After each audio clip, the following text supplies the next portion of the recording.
Welcome to the Maidenless podcast, where we discuss characters, creatures, and themes from everybody's favorite video game, Elden Ring.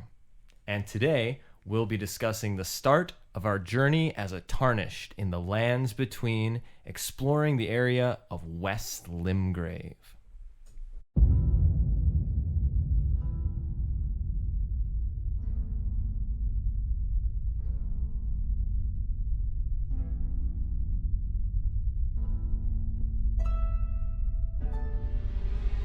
We're here to talk about Elden Ring. I'm Alex. I'm Drew. Yay, and we just watched the opening cinematic of Elden Ring. What did you think, Drew? Well, it was the first time since I started playing the game back in February that I watched it again. And there were some little nuggets that I had not noticed the first time around. It was also way funnier the second time. There's certain voice actors in that game that really did too much almost, and I love them for it. And that was one of them. I love his delivery of that whole thing. I feel that there's a rich history of From Software voice actors giving just so much. Oh, yes. From DS1's, just the guy who moans for your character when he gets... You know what I'm talking about? Every time that you get, hit or die, and the character just goes, oh. Yeah, the character sounds? Yep. Oh, that's some of my favorite stuff. Indeed. Okay, so opening cinematic. I have watched it a couple times since then. Because I've been trying to grab screen grabs from it and stuff for things. So I watched it a couple times. But so it starts off. I don't even remember how it opens. It's with the hammer, right? Yep, so it's the hammer. And then I don't know. I wrote down a couple notes on the opening cinematic. What were some things that stuck out to you? This time around, because I don't know if I was paying so much attention the very first time. I was just sort of oh, finally, I've been waiting for this to come out. So it was almost not giving it the gravitas I needed to. One of the things I never realized was that they make such a big deal about fog in this one. Because I remember fog being in Demon Souls and Dark Souls and stuff, the fog being this great separator of the kingdom that all the non-cursed people are from. And so it's one of those things that puts that little harebrained conspiracy theory in my mind of, is this attached to that world? Are they related to each other? Because I feel like fog doesn't play that big of a role in the gameplay. I mean, we still get the golden fog walls and stuff, but it's not really mentioned much.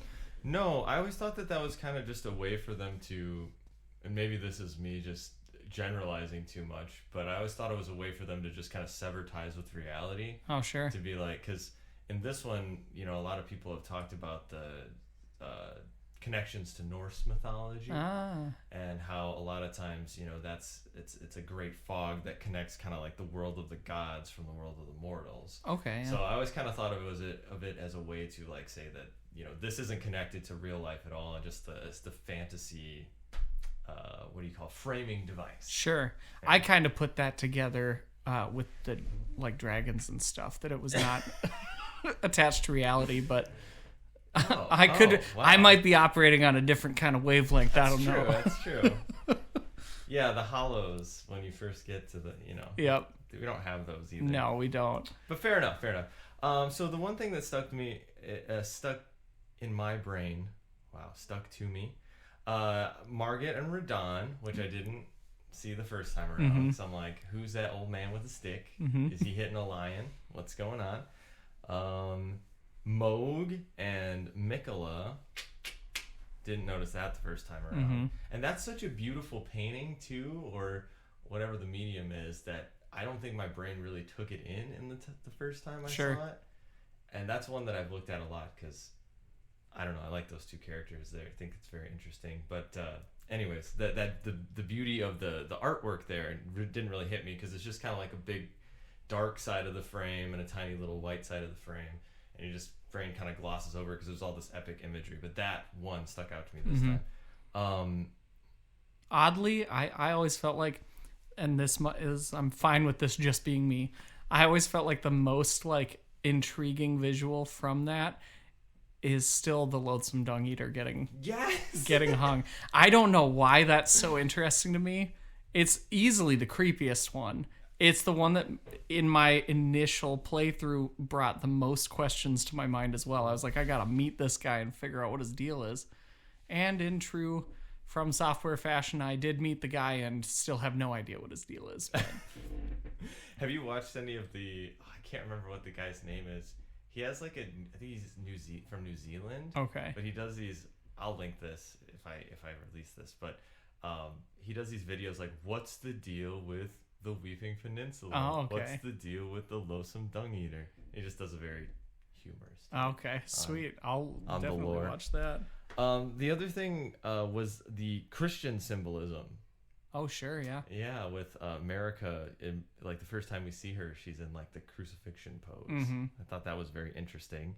And as someone who was raised in a Christian household, sometimes that stuff kind of just washes over my brain. Oh, like, I don't see it. Yeah. And I have to always remind myself that this is a Japanese studio and that Christianity is very new as compared to like, or maybe not new, but like not as accepted in their society. Yeah, it's not prevalent as a big, with the huge religion that it is in America. And so as an American raised in a Christian household, when I first saw that cinematic, I was just like, yep. And now I watch it back and I'm like, after playing the game, and it's like, oh, all the obvious Christian symbolism in the game. It's weird. Like, I mean, I grew up in a Christian household. I still live in a Christian household. I'm a Christian, but that sort of like, it's always the like hanging up type of T pose. Yeah. For whatever reason, what my brain always associates that with is watching like the Olympics. The like rings. That's always the first thing that pops in my head. Weirdly, because it should probably be the crucifixion that pops into my mind, but it's always like, oh yeah, it's the rings. Which is, admittedly a dumb thing to have pop into my head, but. Well, and just one more thing on that before we completely go down this rabbit hole is I do think it's interesting that maybe it didn't quite hit my brain too, is because it wasn't a standard T-pose. And we see a lot of the live, laugh, love stuff with like, the background of like the more Celtic style crosses that are very straight. And this has got that kind of rounded top on it, which it's a Y pose. Is more natural if someone was crucified, not held in the middle, so they're going to sag, right? So, I don't know. Yeah. Interesting. It is. But the other thing before we go, I love Fia. I have to shout out Fia because sure. I didn't even know who she was in the first time, and Fia's quest is one of my favorites. Yeah, it's a cool quest.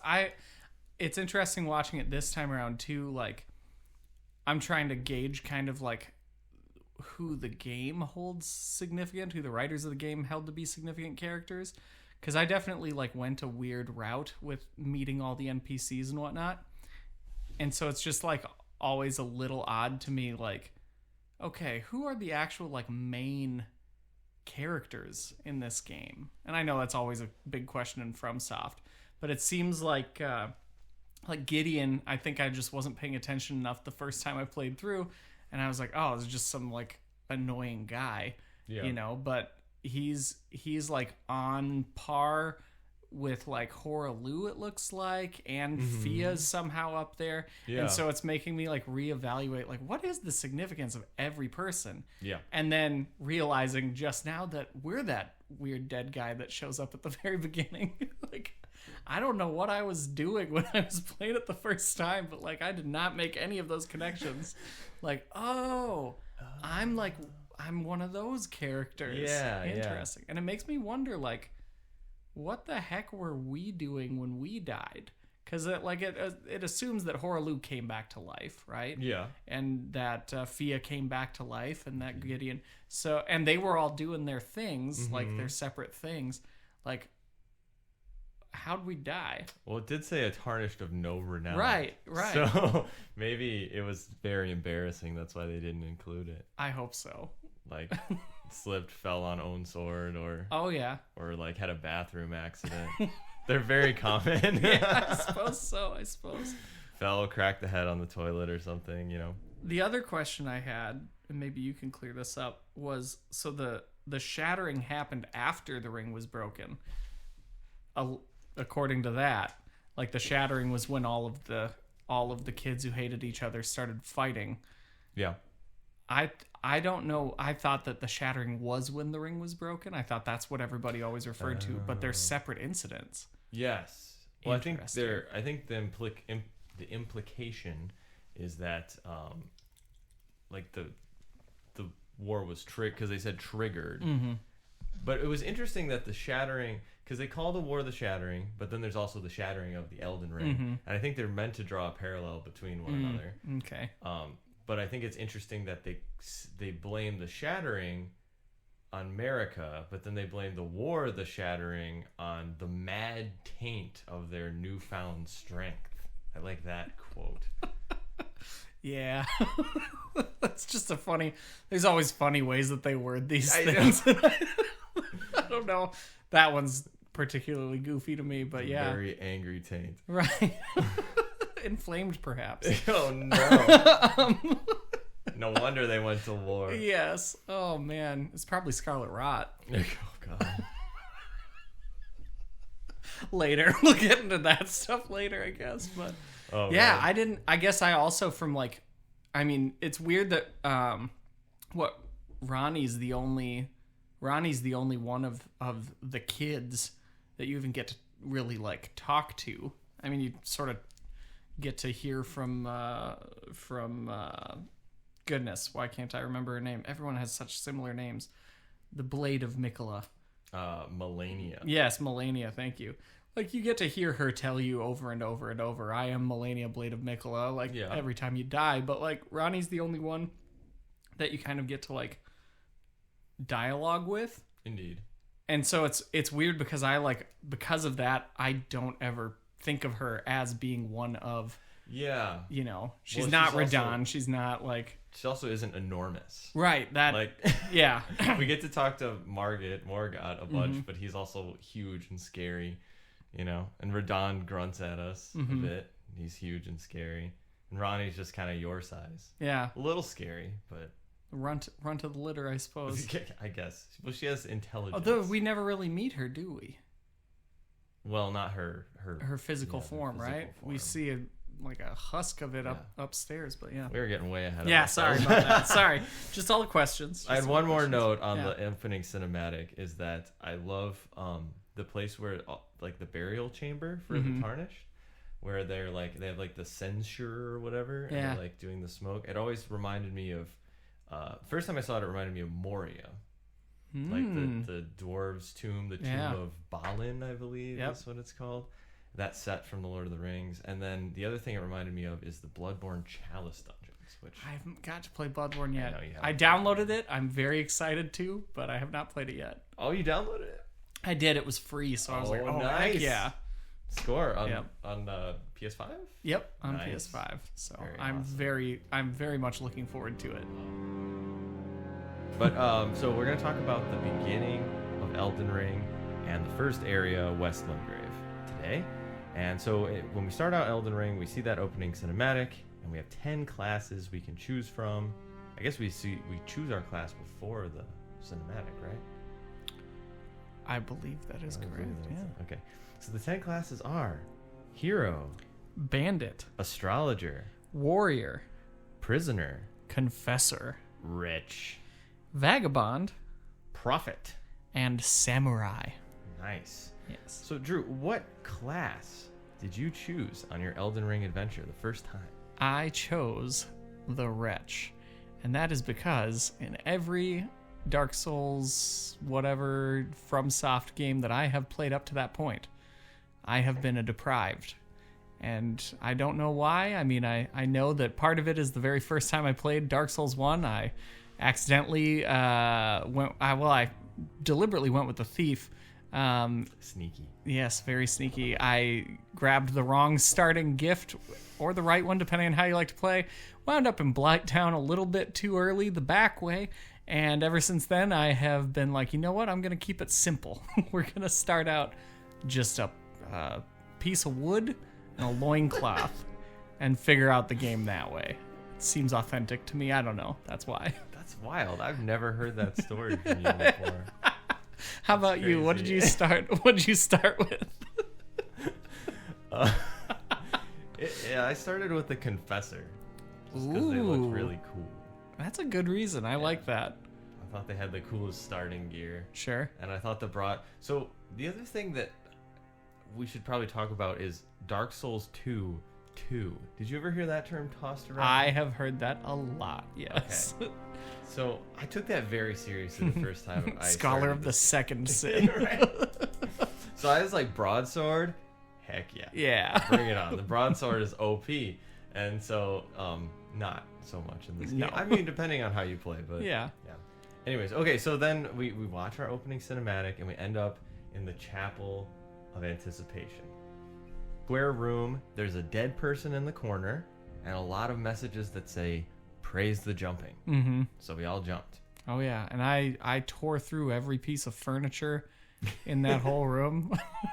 Like Link in a room full of pots. Exactly, with even less incentive to do it. You don't get rewards, but man, it's a satisfying animation. I was about to say, it is its own reward. Yes. The sound. Mm-hmm. So Chapel of Anticipation, we open the door, and we see a lovely, beautiful architecture with a color palette of grays, blues, some gold, moss, and grass growing on things, lots of storm clouds.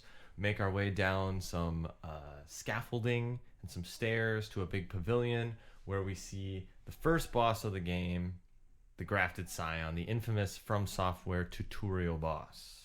Mm-hmm.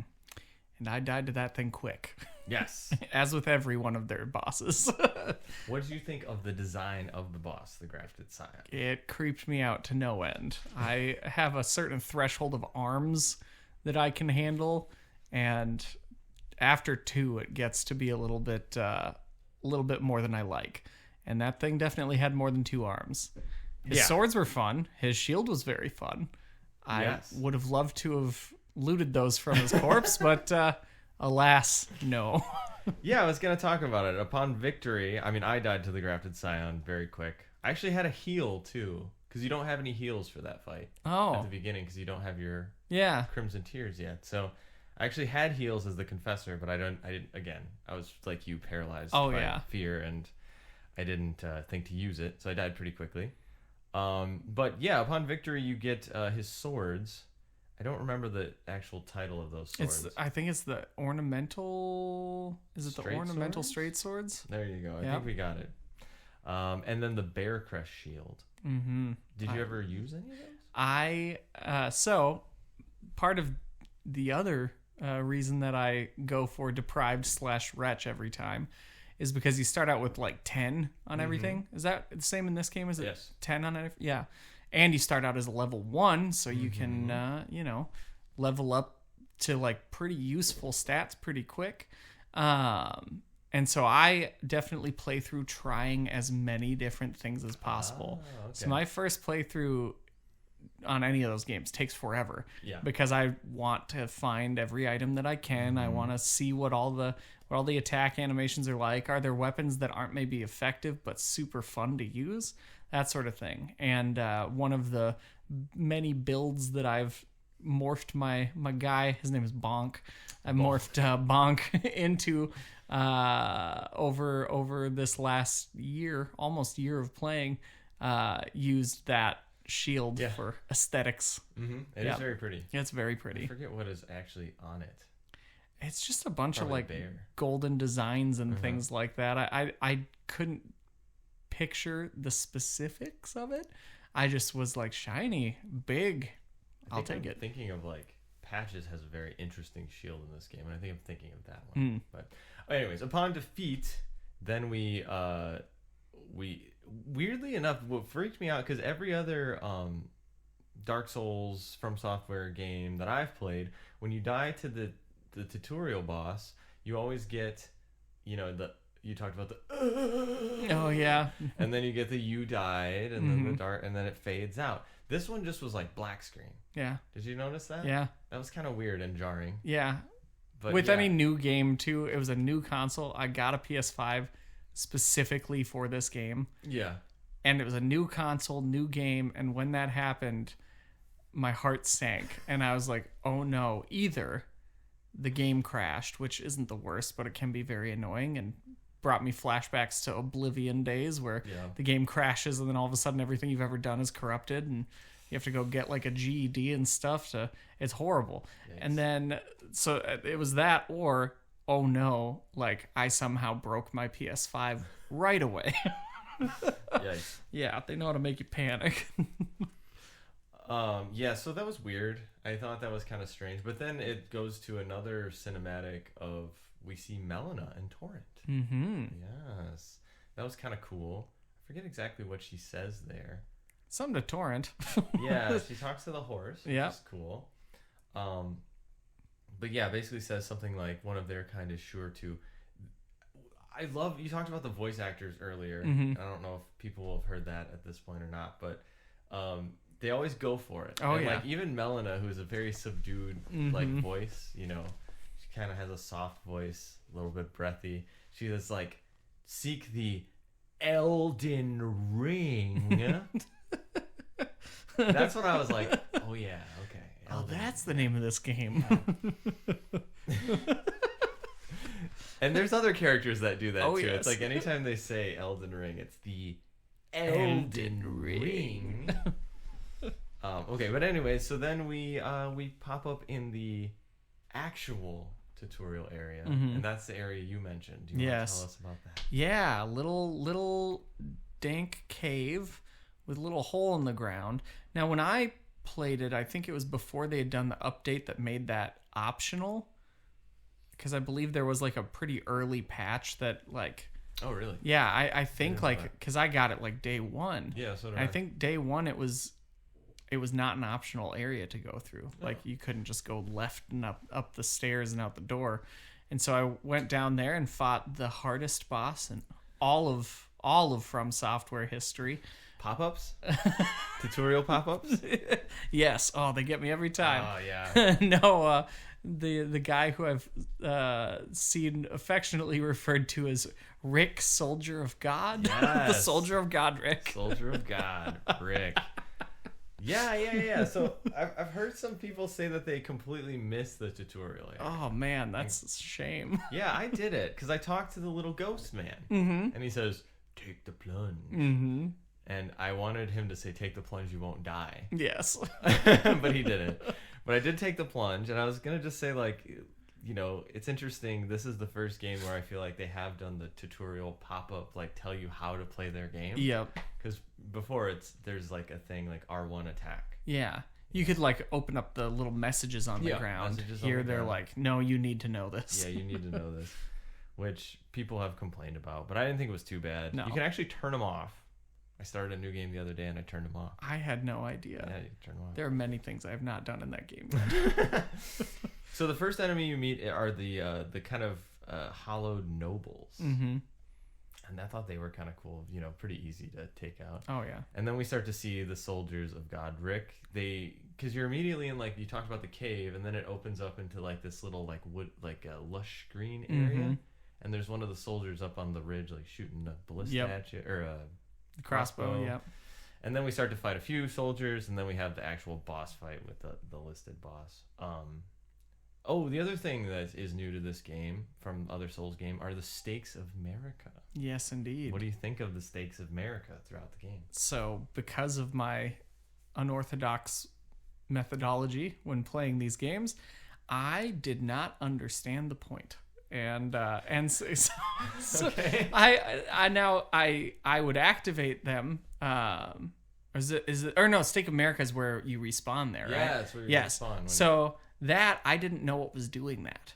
Okay. I didn't understand. I must have just skipped whatever the pop-up was for it. Not really read stuff. I was like, I haven't figured this out. And so I was like, why why am I here? And so yeah, that was a fun surprise. It took me until I think the second Erd Tree Guardian that I fought to realize that there was an actual thing that made you. Yeah. Because I'd see a little icon appear in the upper left too, and I was like, "What is that? Am I cursed? Do I have some sort of power up that I didn't know about? Like, an item that I used? No, Stake America." There's just a ton of like. That's another thing we can get into is all of the buff and debuff symbols. Oh man, they're very confusing. So Stake America, I think they're a great addition to the franchise in general because I didn't like doing boss runs. Yes. Oh. It just felt like you were being like slapped on the wrist. Yeah. Like you messed up. Now think about what you did. Yeah, exactly. Yeah. You know, I heard that if you die in Minnesota that you that you respawn at the Mall of America. Oh no, I knew that one was coming. Yeah. Oh Could do boy. nothing to stop it. Yeah, it's great not to have to do boss runs though. There's still a couple. I think there's still a few bosses that you kind of have to like suffer a little bit to get back there. I'm trying to remember who the one was that I just spent a really long time trying to it's way later, but there's a cave boss. We'll get to it someday. But there's one where the boss run for that is you basically have to go through the whole cave over and over and over. Yeah. It's the like the Spoilers. Invisible spoilers. There's an invisible snail that you have to fight.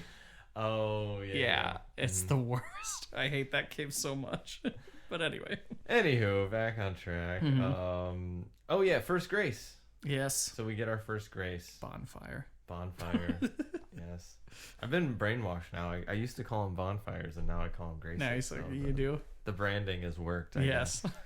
I still call them souls, though. I don't really call them. I know. I call them souls as well. But what do you think of grace versus bonfire design functionality? I think it was necessary change if they didn't want us to think that this was Dark Souls 2 too. Yeah. / Dark Souls 4. Like, it had to be something. Yeah. But what I respect about them is that they still, like, keep so many themes, like, exactly the same. Yeah. Like, they've got such a strong identity now. Mm-hmm. I'm excited for, spoilers, Armored Core to figure out, you know, what they're going to do there. If they're going to keep it like similar, because I know there's a big history of those games, which I haven't done much research into, but I kind of want to see a giant mech suit pop down at a bonfire a little bit. But no, I like the Sights of Grace. I like that they're actually like brighter. I don't remember like bonfires actually being all that like bright. Mm-hmm. And so it does add to the like, oh, there one is. Thank goodness. Like that hopefulness and the relief. And I do like the little rays that point you in the direction. I thought that was a cool way to kind of be a little bit, because, you know, the open world is very different than the very structured encounters of the last games. Yeah.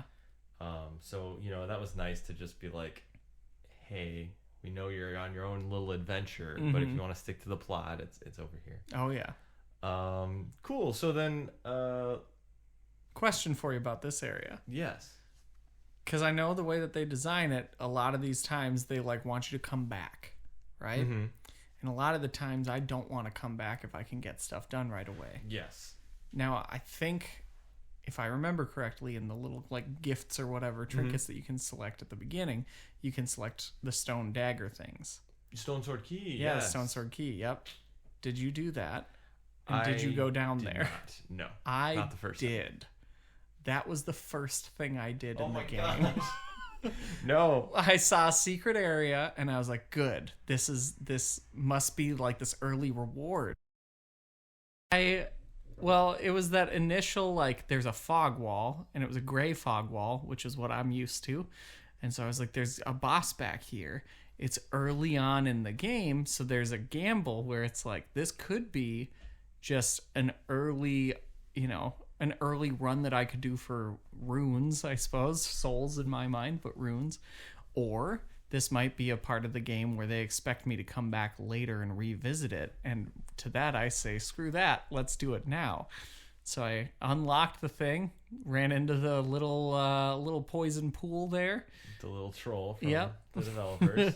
Here's one right off the bat. And then immediately met the chariot and worked my way down there, only to find that there was a boss that I was not equipped to fight at the very bottom.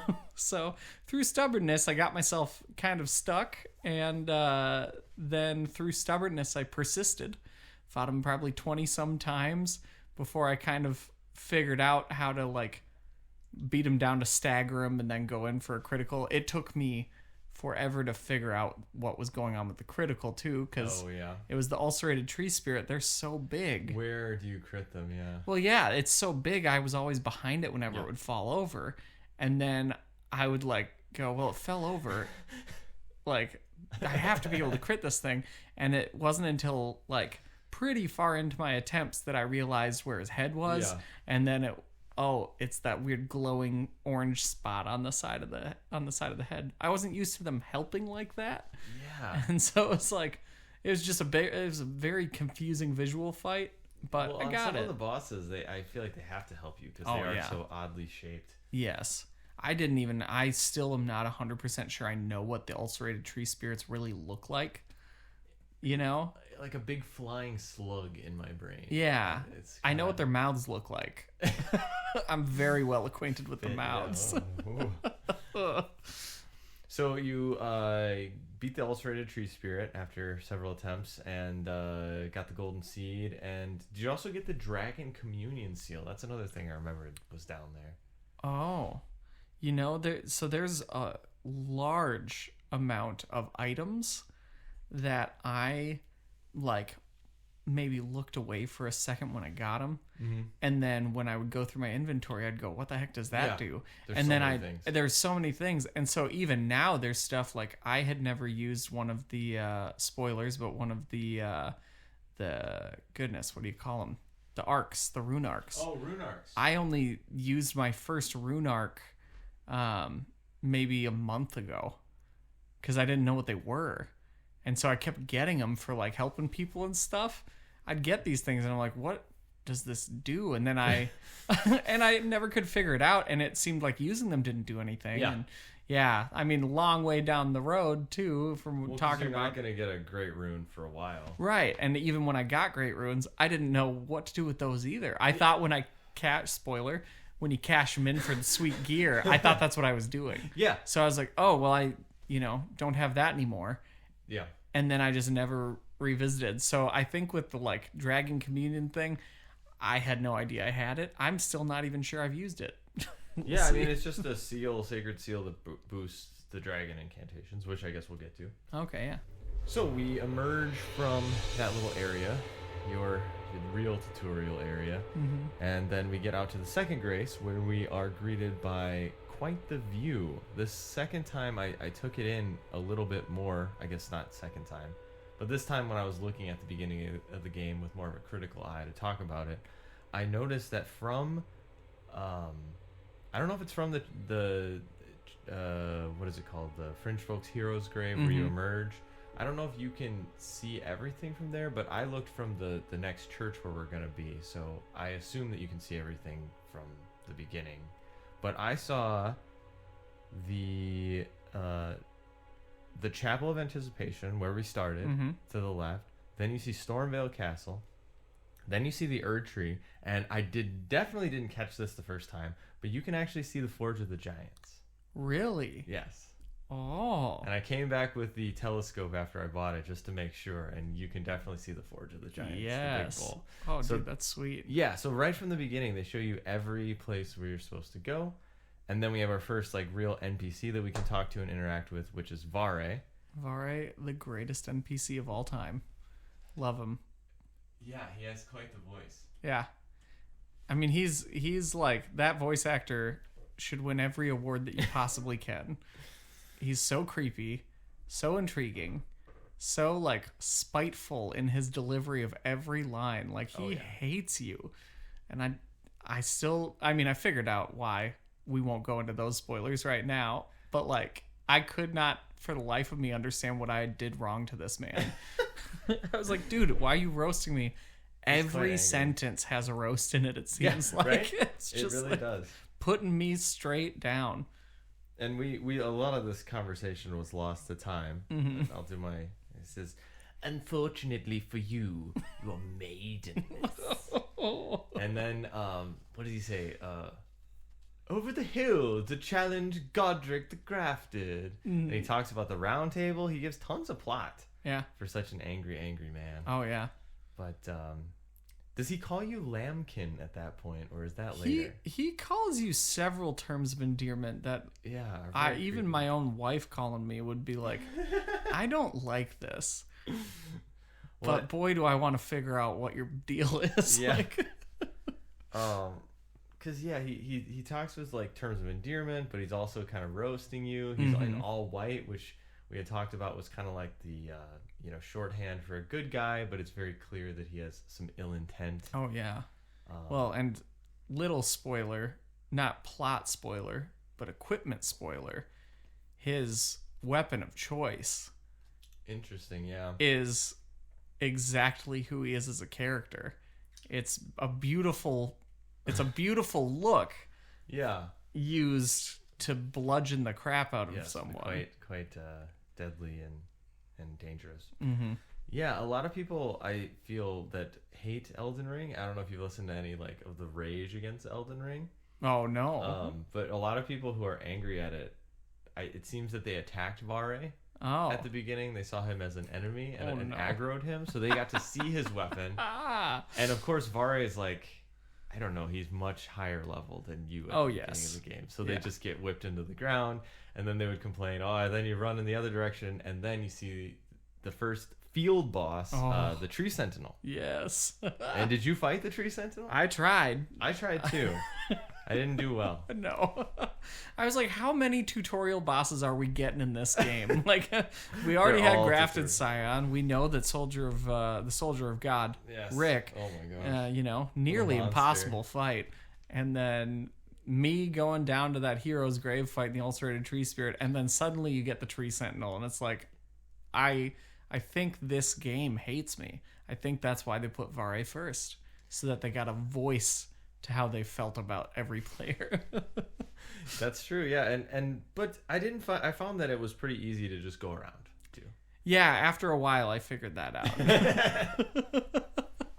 out. So Tree Sentinel, I really, really loved the look. And the Tree Sentinel was in the network test, which I watched a lot of the stuff on the network test. So I got to see the Tree Sentinel. I was very, very geeked out to fight him and just get bludgeoned into the ground. Did they fight him in the network test? I didn't watch the whole thing because I was like, I don't want to spoil. Yeah, I believe that the Tree Sentinel was in the network test. It was pretty much right, but I'm saying, did whoever was running the test fight the Tree Sentinel in the test? Oh yeah, people were beating up people. Oh my gosh, they were doing like challenge runs of the network test. Oh my goodness, it was wild. People were so rabid for this game. Network test speed run. Yeah, it was like amazing. I'm gonna go straight to. Well, we'll get to that. Yeah. So okay, we talked to Vare. We fought the Tree Sentinel. We got our butts kicked, and then so the next place that you're kind of really supposed to go, where the grace leads you, is the Church of Ella. Mm-hmm. Yes, and Santa. Yes. Oh man. I love a merchant NPC. I do miss the really like creepy beef jerky zombie merchants of DS1. Yes. These didn't have that Yes. I miss them. These guys though were jamming. Like most of them are just playing their hearts out on whatever that giant instrument is. Yeah, they have their little like lyre violin. I want one so badly. It's pretty cool. I know, they're sweet. So the music is always real interesting around them because of that. Mm-hmm. They also just seem so cheery, yeah, they're happy people. Yeah, although I think we learn, spoilers, that they're not as happy as they seem. Not as happy as they seem. But they do seem very kind of welcoming compared to what you've been through. Yeah, compared to Vare for sure. Oh yeah, absolutely. It seems very. And nice. we get our first hint at smithing. Too. We do have an anvil. Yep. Which I don't know that I used. I used it right away Because Did you already have a smithing stone? I think you get a smithing stone. But don't you need 2 to upgrade your first weapon? I think you get enough to do a first level upgrade. Okay. Because I feel like I upgraded stuff like right away, and then that was when I realized like, oh crap, scarcity. Yeah, there were, at least when the game launched, there were no smithing stones to be found. Oh no. That was one of my first, I'm not ashamed to say it, that was one of my first wiki searches. Was like, where do I get smithing stones? Because like, yeah, anyways. So yeah, I think you can only upgrade to level 3 there. That's probably true. Yeah. And you have to have a better blacksmith to get that. But we talked to Kale, Santa Claus. And then, yeah, what does he even tell you? He tells you some stuff. He tells you about, I want to say he tells you a little bit about going north, if I remember, but he also tells you about like, if you've been to the woods, which we'll get to, if you've been to the woods and you come back, he'll tell you about some sounds that you heard while you were out there and how to maybe talk to one of the most noble characters that you'll ever meet. Yep, yeah. He's the one who launches all that stuff. Yep, he does introduce you to him, but I think he doesn't roast you, which is a pretty big thing. Well, that's nice. He does tell you that you better buy the crafting kit. I do remember that. Yeah, but that's not a roast. That's a sales pitch. Yeah, he says you're gonna. He's not going like, dude, you probably never even talked to a girl before, have you? Yeah. In the network test, back to Vare, just for a second, he used to say, "Feel free to go die in a ditch somewhere." Ooh. That was the. That's brutal. But yeah, he doesn't say that anymore. But Kale says he recommends the crafting kit, but which I immediately went and farmed enough runes to buy, and then immediately regretted it because I never crafted. I know I've not crafted anything. No, I should. I should craft something. Probably I should learn. Yeah, I think the biggest thing that I see people crafting are like sleep pots for a specific boss. I've never even used sleep. There's cool. So many things that I need to still do. And dude, I pick every berry, every flower. Then you every time that there's a triangle button prompt, I click it. If I'm running, if I'm just wandering around, because I go, I might need this later, and I've never used them. I've sold a bunch. Yeah. I've sold so many Dew-Kissed Herba. Like I know all the greases. I'm like, yeah, Hugh loves grease. Any kind of grease, give it to that guy. Well, we get the crafting kit, but then immediately after that we go over, which I don't know. This was one of my favorite areas in the entire game, and it's so simple. But you go up the path from the church, and then there's a bunch of soldiers just kind of hanging out. Yeah. And then to the left, there's a cave that they're kind of guarding. And then to the right, there's a bigger soldier encampment around some ruins. The Gatefront Ruins. Yeah, Gatefront Ruins. But I just love that little like encounter of like, you'll just see one soldier walking around like on his break, and you knock him off, and then you come around. On his break. Let's remind everybody. Yeah, we're killing them on their break.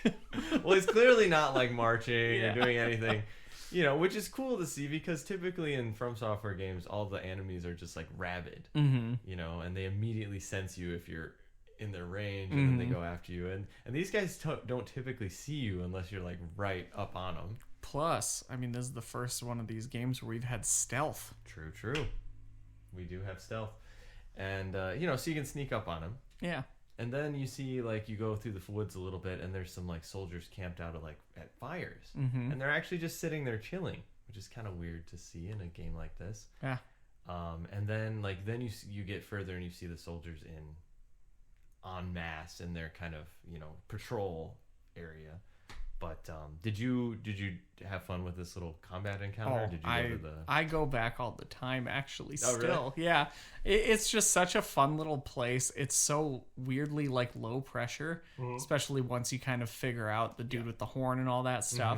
And I think this was my first like cave that I went into. Okay, so we came out of the Church of Ella, we came up the hill, we took out some soldiers just on their smoke break, just having a good time, chatting it up, killed them. Yep. And then we went into the Groveside Cave. Yes, indeed.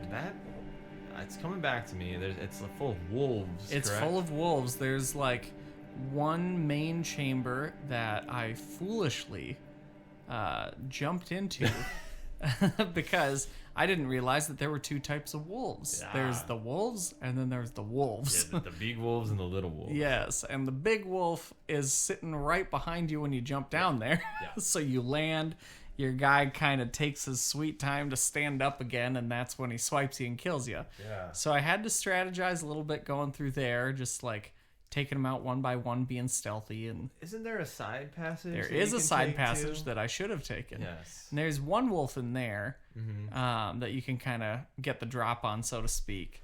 And then, yeah, you just keep going up that little right path, and you get to the Golden Fog. Well, I think before that, there's some interesting storytelling, though, because there's like Oh, yeah. there's like a bunch of dead corpses. Mm-hmm. Oh, that's redundant. Dead corpses. I don't know. I've met some living corpses before. Well, true. This is Elden Ring. Yep. But there's some corpses of, I believe, Godric soldiers that were like in the camp, and they seem to be slaughtered by the wolves. Mm-hmm. But then later on, if I remember right, I didn't go through this area again for this, but I think there's some wolf corpses too. So it's like, it's not just the wolves that are killing things. And then we get to the boss fog, and we discover, I think this was my first like not non-tutorial boss. Yep. Yeah. You know, that I actually fought and grinded and beat. Yeah. Which is the Beastman of Farum Azula. Yes, indeed. And I have all sorts of questions about what he's doing so far away. Right? Like, why'd he pick that cave? Where is Farum Azula? Yeah, it's floating in the middle of nowhere. We have Beastmen Yeah. in these worlds? Yeah, from starting the game to being in Limgrave to just fighting guys with swords, and then you have this like Weird, like, werewolf dude. yeah, werewolf, but his head is like Radish. Is how I would describe him. A werewolf and he's with got a rat head. sword. Yep, a cool sword too. Cool sword, yeah. Yeah. He's got some moves. This was the first boss that I felt like I was good at this game when I fought it. Yeah. It was such a, like, I was dodging and stuff, and I even got, like, I think one successful parry in. Oh. And I was like, am I good at this game? Because you fought an ulcerated tree spirit for 3 hours Right. before. Well, right, but like it was an ugly fight, that one. You know, there was no style to it. It was like purely like just brute force my way through that boss fight. This one I was like doing well for myself. And it kept me on my toes. I was moving a lot. Yeah. Right? He's But got some delayed attacks for sure. he does, yeah. And those come into play with a lot of enemies in this game. But Indeed, lots of delayed attacks. But this was the first one where I think it took me 2 times fighting him. Dang. And I was like, I think I'm a master at Elden Ring now. No, I was not. But it made me feel that, and that was special. I didn't do so well against him because I didn't fight hardly any bosses. Oh, okay, yeah. This was like one of my first, I think one of my first bosses. And yeah, I died quite a few times to him. Yeah. Because, delayed attacks were very confusing. Mm-hmm. He broke right through your shield. But I did have a lot of fun fighting him because of the visual design. And also there's a lot of like crap in his arena, if I remember right. Yep. Which is interesting. All this storytelling right at the beginning where it's like, these beastmen are like people because he like killed everybody and took all their stuff to like hang out in this room by himself. So they're kind of, there's all this stuff that had all these questions that, you know, got me into the game. But anyways, anything else to say about the High Road Cave? The Groveside Cave. I keep calling it the High Road. No, it's a straightforward cave. It's simple, you know, but it's effective. It's a nice place to be. Okay, so coming out of that cave that I can't say the name of, we had the little encampment. I believe it's the Gatefront Ruins. Yes, is what indeed. It's around. So did you understand like the ruins dynamic? The dynamic? Yeah, like where the it's layout, like- are you talking? Or just the way you fight your way through it? No, like how.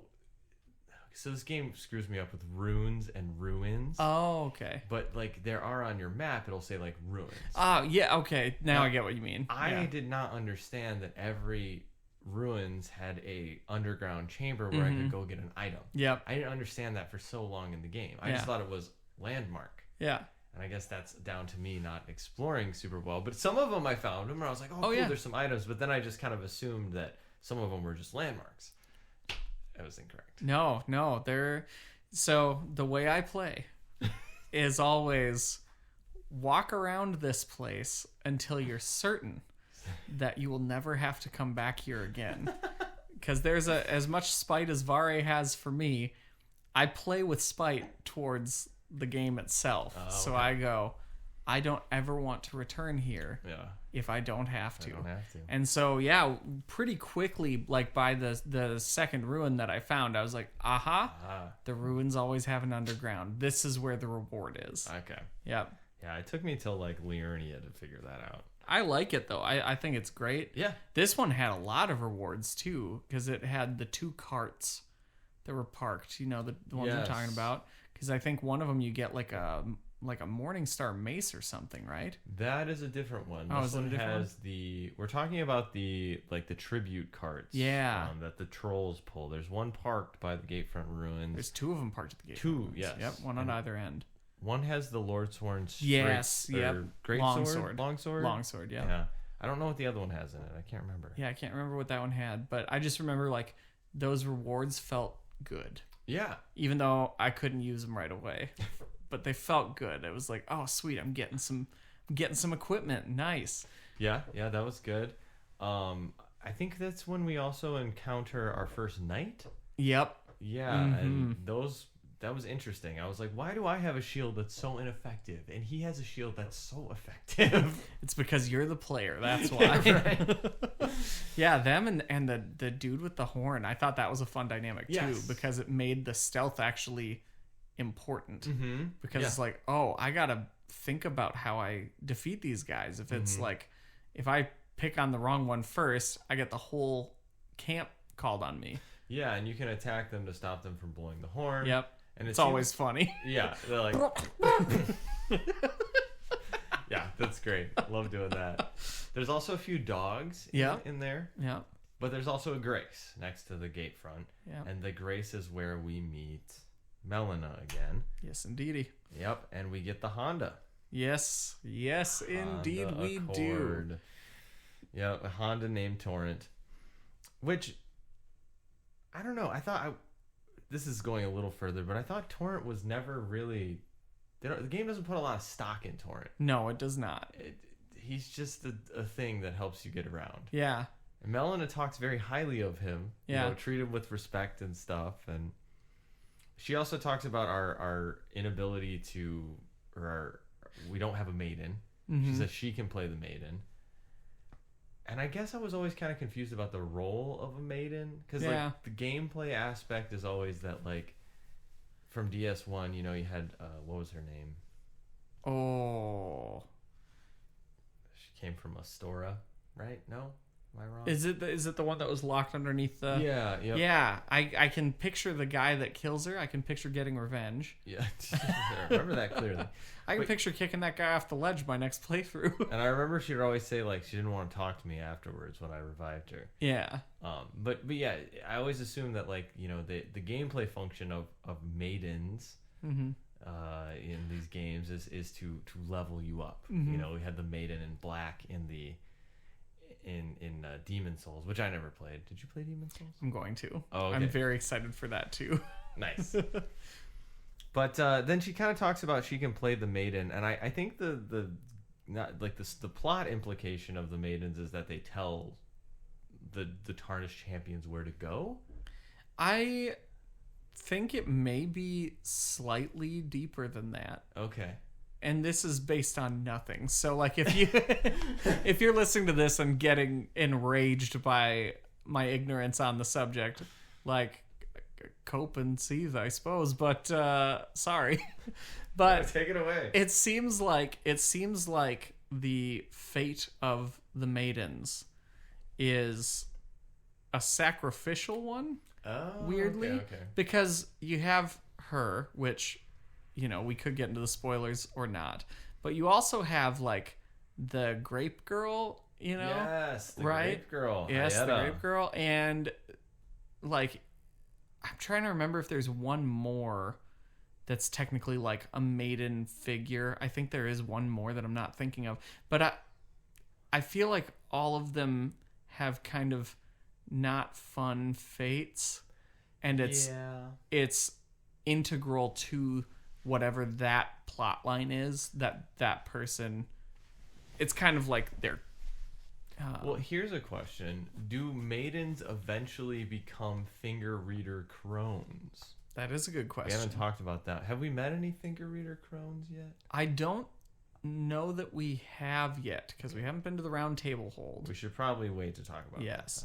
But yeah, I kind of think of them like our role in the Dark Souls games as like kindling the flame.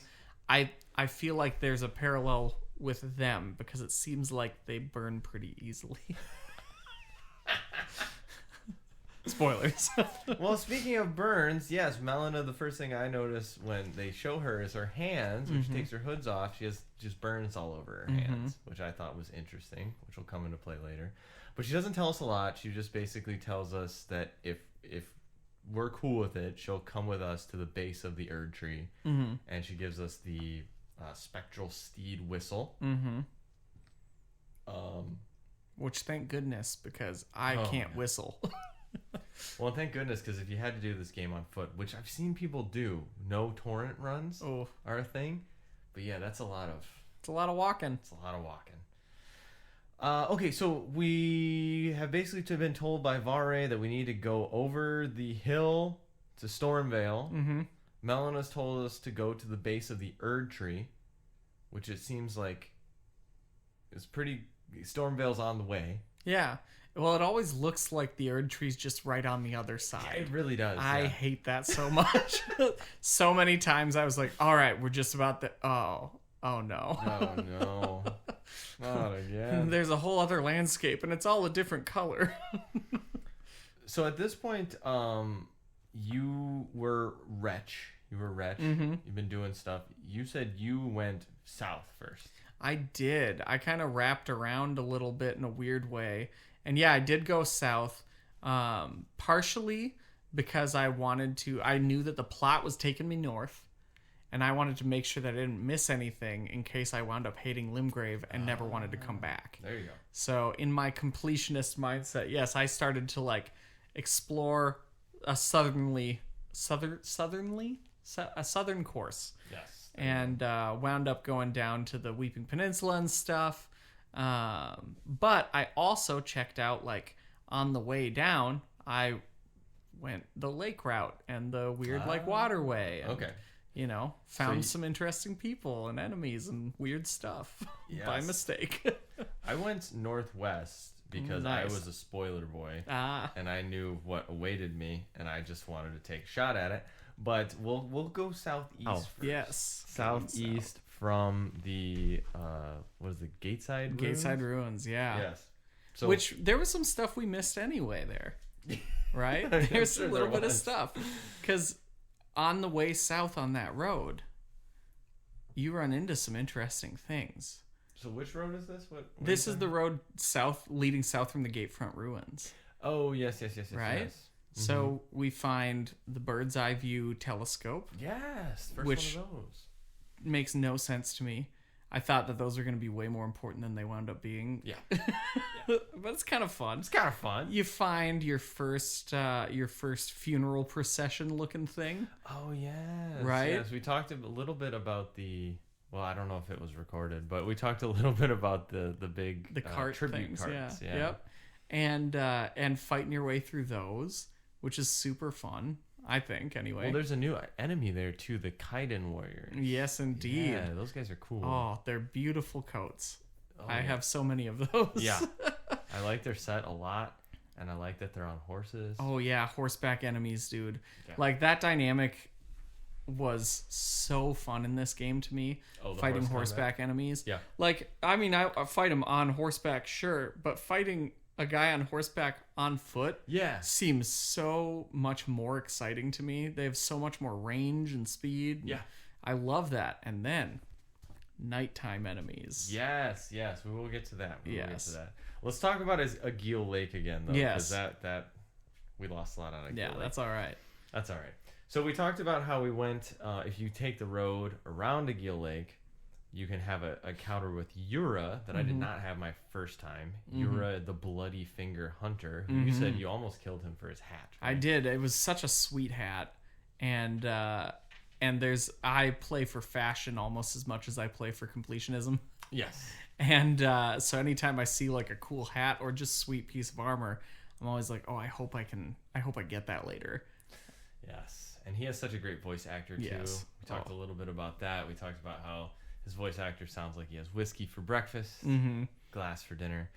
So he warns us of the dragon, kind of condescends to us, calls us a new tarnish, says that if we value our life, we should stay away from the lake because there's a dragon there.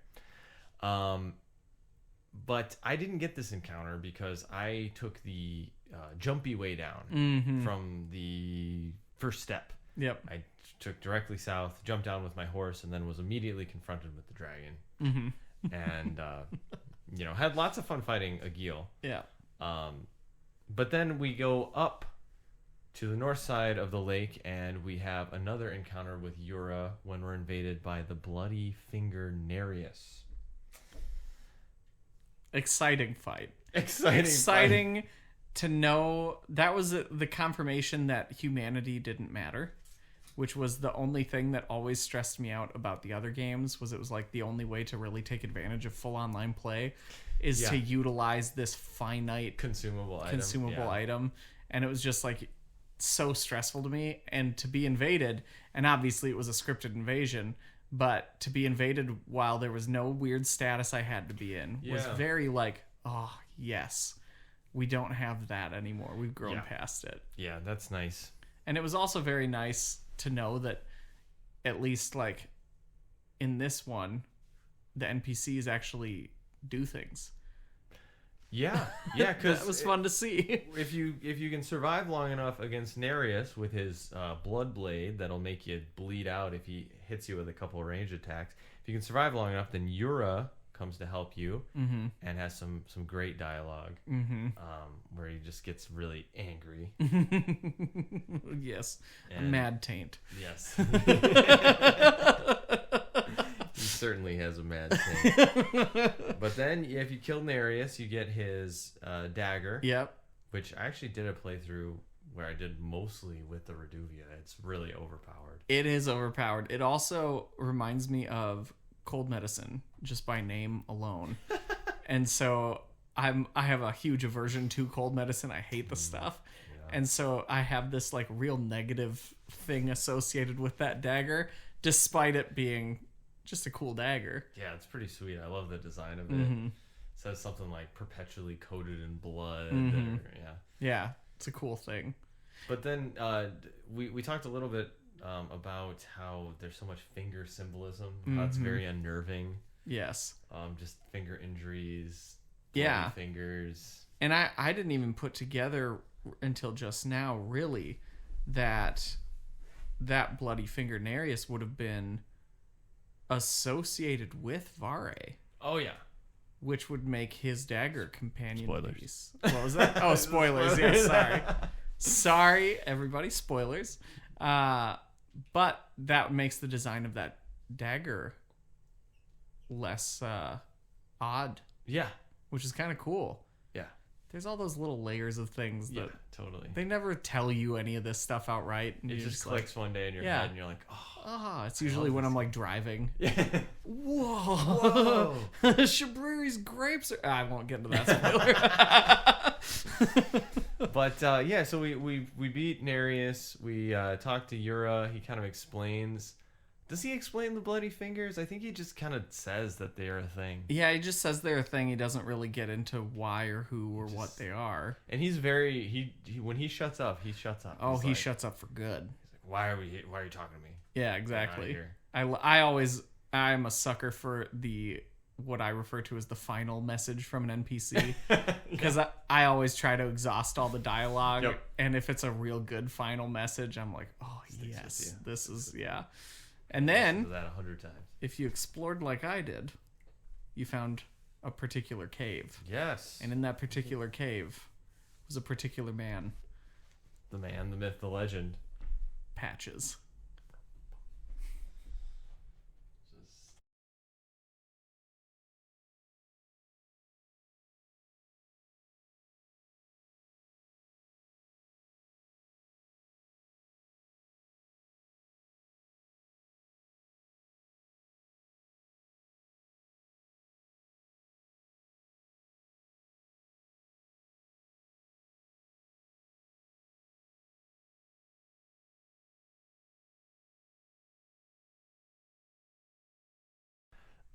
If we go back up north to the Church of Ella and we return there, it's nighttime, and we hear someone beckoning us. This way, tarnished. Is this our best blue girl? Yes. Yeah. The arms. Oh, man. There's too many arms on some of these characters, dude. There's just too many for me. Like, she only has 4. It's still 2 more than I like. Think of all the things you could do with 4 arms. I don't want to. I could play bass and guitar at the same time, though. There you go. That'd actually be kind of sweet. That'd be pretty cool. I might be won over by that. Yeah. If Ronnie ever played bass and guitar. Yeah, there's a sick fan art of her playing a double-necked. Oh, wonderful! Yes, of course, double-necked guitar. But yeah, she calls herself Rena. She asks us if we were the tarnished. I think she says hurtling about upon a spectral steed, which I like implies that there's gossip in the lands between that. Like, we went past one of those nobles and he was like, oh, I never. I think it implies that she's been watching me try to, like, clip my way up a mountainside too many times and fall to my death on my horse. That's the hurtling she's talking about. Probably, yeah. But you can tell her yes or no. What did you tell her? I think I told her yes. Okay. I don't know if it makes a difference. Does it make a difference? No, you just get different dialogue. Okay. I did know one time, and she's like, basically, like, why are you lying to me? Don't lie to me. And I think you have to. I don't remember. You might have to tell her yes. Like, it takes you back to the prompt. Sure. But then she gives you the spirit color bell and the what is it? The lone wolf's ashes. Mm-hmm. Yes. Yep. It's the wolves. The wolves. Which are pretty cool. And it makes sense, actually, interestingly enough. The wolves. Yes, the wolves. Yes. Is very associated with the wolves. Well, all of them are, because whatever the name of their shadows. Yes. Yes. So she's giving you a shadow. Mm-hmm. Elevating you to the same place that they're in. And she does have wolves.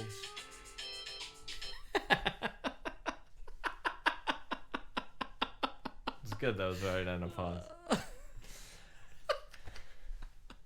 Wonderful. That should be the theme song. That will be the theme song. But anyway, so she says that she hates fingers because she says like she doesn't say. That's what I wrote in my notes. She says, "When will the tarnished tire of obeisance to the 2 fingers?" Which, again, more finger imagery that I did not understand.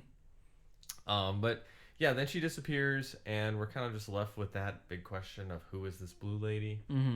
But yeah, so from there, if we head, I was gonna ask, what's your opinion on spirit ashes as an addition to the Souls formula? Once I figured out that I had them, which took a while, because I think I got the item, and then I was like, I don't know what this is, and then I didn't know how to equip or use anything for a while. I didn't know that you have to set it up in, So once I figured out how to use them, I thought, well, this is actually tremendously fun. Yeah. I also have, like, in these games, I feel a very big sense of lonely fear a lot. And so a lot of the times whenever it's like a scary area or something like that, or like a boss that's like freaking me out a little bit, I'll summon them for comfort. I'll summon like a low level just to know that I got somebody that like is rooting for me, you know? Yeah. So that it like definitely helped me on a weird like emotional level. The wolves became my emotional support dogs. Oh, okay. I like that. Do you think that it trivializes boss encounters? That's kind of the big debate that people say. Oh, interesting. I don't think so. I think it can like certainly take a build that is not optimized for that specific boss and make it possible. Yeah. Like I fought a late stage boss with a guy who only threw spears. And so you just got some DPS out of it. Yeah, well, like I only threw spears. That was it. I had your character. Yeah, my character. Like I only I was using a specific Ash of War, and it was like the Phantom Lance or something like that, whatever it's called. But I would only throw spears, and it was working great until this particular boss. And I didn't want to stop playing the way it was playing, and so I summoned some little spirit ashes with shields. Yeah. And I was the spear, and they were the shields, and it was like it made the fight a very fun dynamic. Yeah, I tend to agree with that it changes the dynamics of fights. I think you can abuse them. I think like people you can abuse every aspect of that game. Yeah, though. But again, I think people the debate that I've heard is that anything that messes with the AI's aggro trivializes the boss encounter because it's not directly upon you the whole time. Sure. But I think that's a little bit flawed because there are, like, especially in Elden Ring, there's like a spell that you can do to distract. I've never used it. Yeah. Because I just use the spirit ashes. Yeah, I don't have a problem with it. Yeah.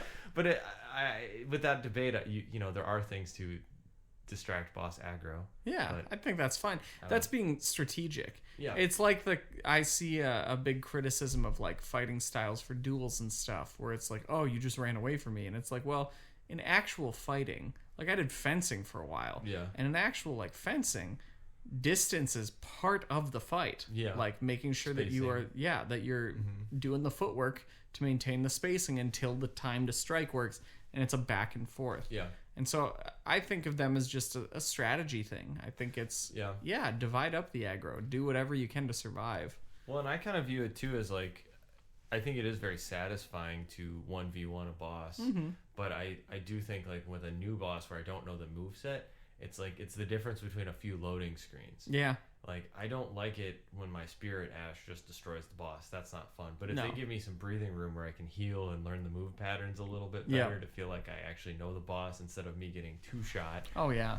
And then having to go through a loading screen to do that process, I think that's super beneficial. I would just, like I said, I'd bring the dogs everywhere. They were my emotional support.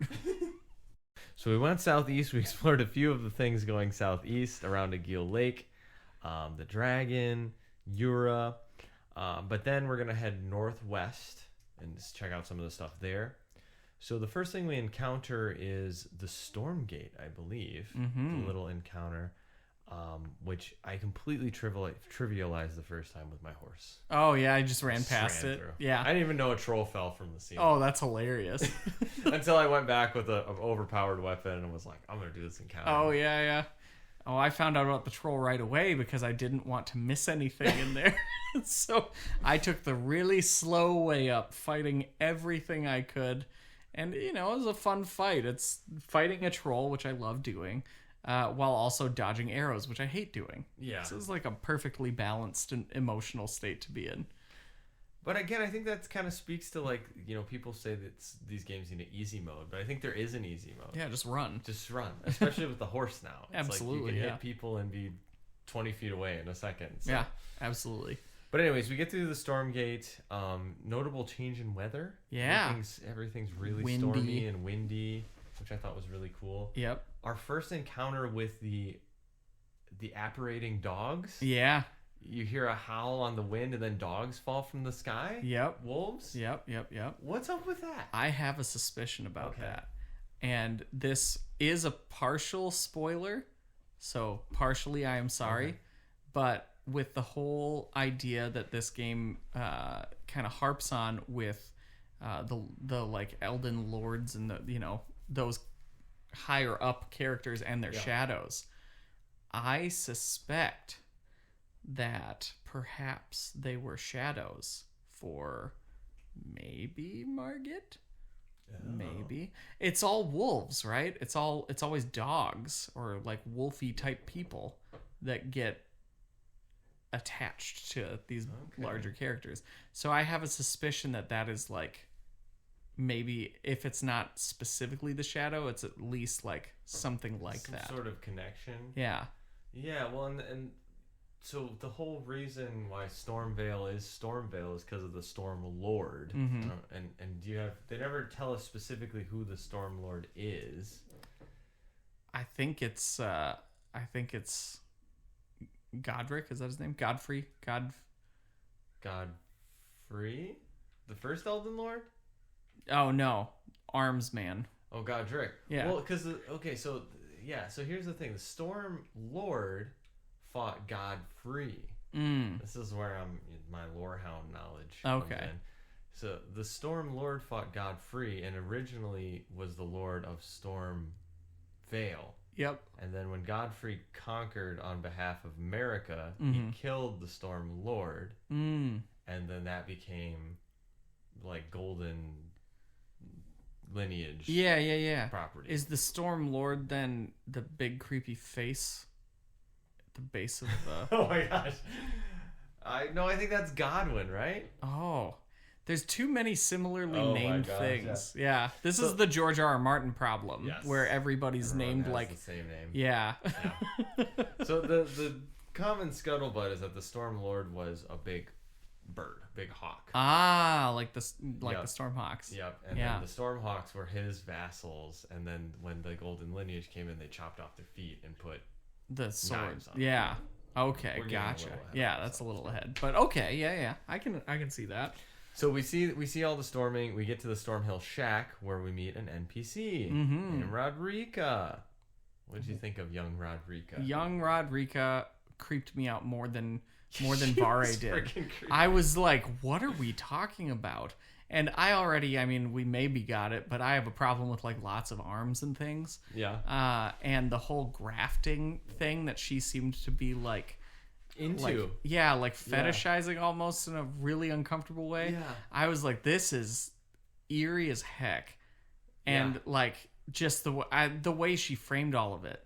I mean, it was very like, it drew me in as far as like, man, this is making me feel really uncomfortable. Yeah. Like I was getting emotional feelings from the game. So that was a good, point to the game. But goodness gracious, I mean, it made me never want to fight another grafted scion ever again.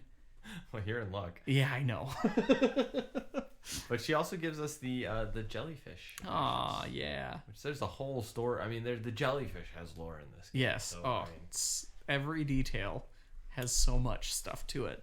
She seems very into the grafting thing, which is kind of weird because she says all these guys like came across the sea for me, right? So it's implying, I guess, that she's a tarnished. She's wearing the Crimson Hood, is she not? Yeah. And the lore behind that hood is that it was a gift to nobles who had been exiled or banished. Oh, okay. Right? Okay. So I think that she got kicked out of where she was from. Okay. And it was like, my understanding is that it's a sign of shame. Yeah. But like also like trying to, at the same time, preserve the dignity of whoever it was bestowed upon. And it gives you extra health, which is kind of nice. So, well, there's a whole thing with like the other NPCs about like when you saw the Grace of Gold or whatever, like you get kicked out of their homeland or whatever. Yeah. So, which is, I guess, raises the question. She wants to be grafted. It seems like. Yeah. And so, is she just kind of like thinking like, oh well, we're descendants of Godfrey, so Godric is our ruler, so if he wants to graft me, I should be into that? Or it could be something like that. I mean, she seems very, and from spoiler later dialogue, she seems very like hopeless as far as what she's even good for. Well, she definitely fulfills the crestfallen. Yes. There's always a crestfallen. There's always a crestfallen. She seems hopeless, and it seems like this might be the only way that she's found where she could have any sort of significance at all. Yeah. Until maybe potentially some decisions that are made later. Yeah. So I don't know if she really like wanted it or if she was kind of like trying to sell herself on it, Okay. Yeah. 'Cause she was speaking of it in a way that seemed very like not thrilled about it, but at the same time but I have to do this. Yeah. Yeah, I get that. She also gives us the Chrysalid's memento, right? Or no, there's some like letter. Yeah, I think it's called, because she says like once you're grafted, you become a chrysalid, and then she gives us an item to give if you talk to her further, to give to people in Stormvale or something. I might have missed that. The quests are very forgiving in Elden Ring. Like if you miss things, you still get lots of the benefits of it. So yeah. She does give you something, but it doesn't really mean anything. Yeah, okay. Yeah, that's fair. Okay, well, there are other NPCs in this kind of general area, but I think we're going to save them for when we move towards the west of Limgrave, and we're going to go straight up the tunnel approach, the castle tunnel approach. The stinking ballista. Yes. Oh, I think that's the first ballista. That's the first ballista, and it's very far away. Yes. Oh my gosh. Hate those things. So it's a little combat encounter where there's kind of like a main path. Mm-hmm. There's some blockades and soldiers that you can see. Mm-hmm. There's a ballista at the top of the hill, and then as you start to fight your way up, then like soldiers come out of the woodwork. Yeah. And start kind of ambushing you. Yep. Which I thought was really fun. Or you can kind of sketchily go around. Yeah. Find a jellyfish graveyard thing. Mm-hmm. Go up that way. Yeah. And make your way kind of from the back of them, which was what I eventually did. Yeah, I think that's what I did. I stealthed through the bushes. Yep. And just took them out with backstabs. But then we get to the castle approach tunnel, and our first like big main story boss, the Fog Margit.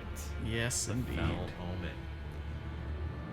All right, so we probably just heard Margit's boss music because he has great boss music. Yeah, he does. But we get a little cutscene too. Mm-hmm. I love seeing my character in cutscenes. I do too, because I usually look ridiculous. And it takes me right out of it. Yeah. But I was very thrilled that we got an actual cutscene and not just still frames, because that was my little worry about the opening cinematic. Yeah. Because I'm used to the opening cinematics in these games being cinematics. Yeah. You know, Dark Souls 1 really spoiled me with the whole like war and all that stuff. Yeah, they did have great cinematics. And so it was really nice to see like a cinematic again, and it's cool and different to see characters, because I didn't get to play Sekiro yet. It's cool to see the characters like with their mouths actually moving, talking to you. Oh wow, yeah, spoil us. Yeah, it's wild. And so yeah, Margit, just design wise, super interesting to look at. Yeah. Really great, like nasty ratty robe. You know, just like the everything about it, the like jagged horns that are kind of like going every which way. Yep. I mean, it really like it looks like a beast in suffering. Yeah. You know, it looks kind of malformed. Yeah. We also kind of skimmed over the fact that he like actually turned one of the just normal like enemies, roving enemies, noble guy, or commoners. He turns, one of the commoners is in the parapet, and then he turns into Margit. You ever notice that? Oh, yeah. I did not notice that. It's right at the beginning of the cinematic. From far away, you can see it's a commoner standing there, and then it's a big flash of golden light, and it becomes Margit. Is it a commoner that turns into him, or is it the gatekeeper? I think it's just, well, I mean, they're kind of the same model, but I think it's just a commoner. Okay. But yeah, because if later in the game we had that same thing happen. Again, did you have that encounter? Where you just meet a commoner and he turns into Margit? No. Oh, okay. Spoilers for later in the game. Spoilers for me. Yeah. But if you don't care to hear this part, skip ahead. But in what is it? The capital? Yeah. Landale? Landale, when you go through the gate in the north part going into Landale, where there's all those like big giant arrow bolts on the ground.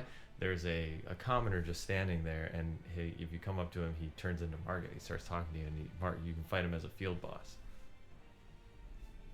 Oh, I know what I'm doing. New Game Plus. Yeah. Yeah, I didn't go that route. That's incredible, actually. Yeah.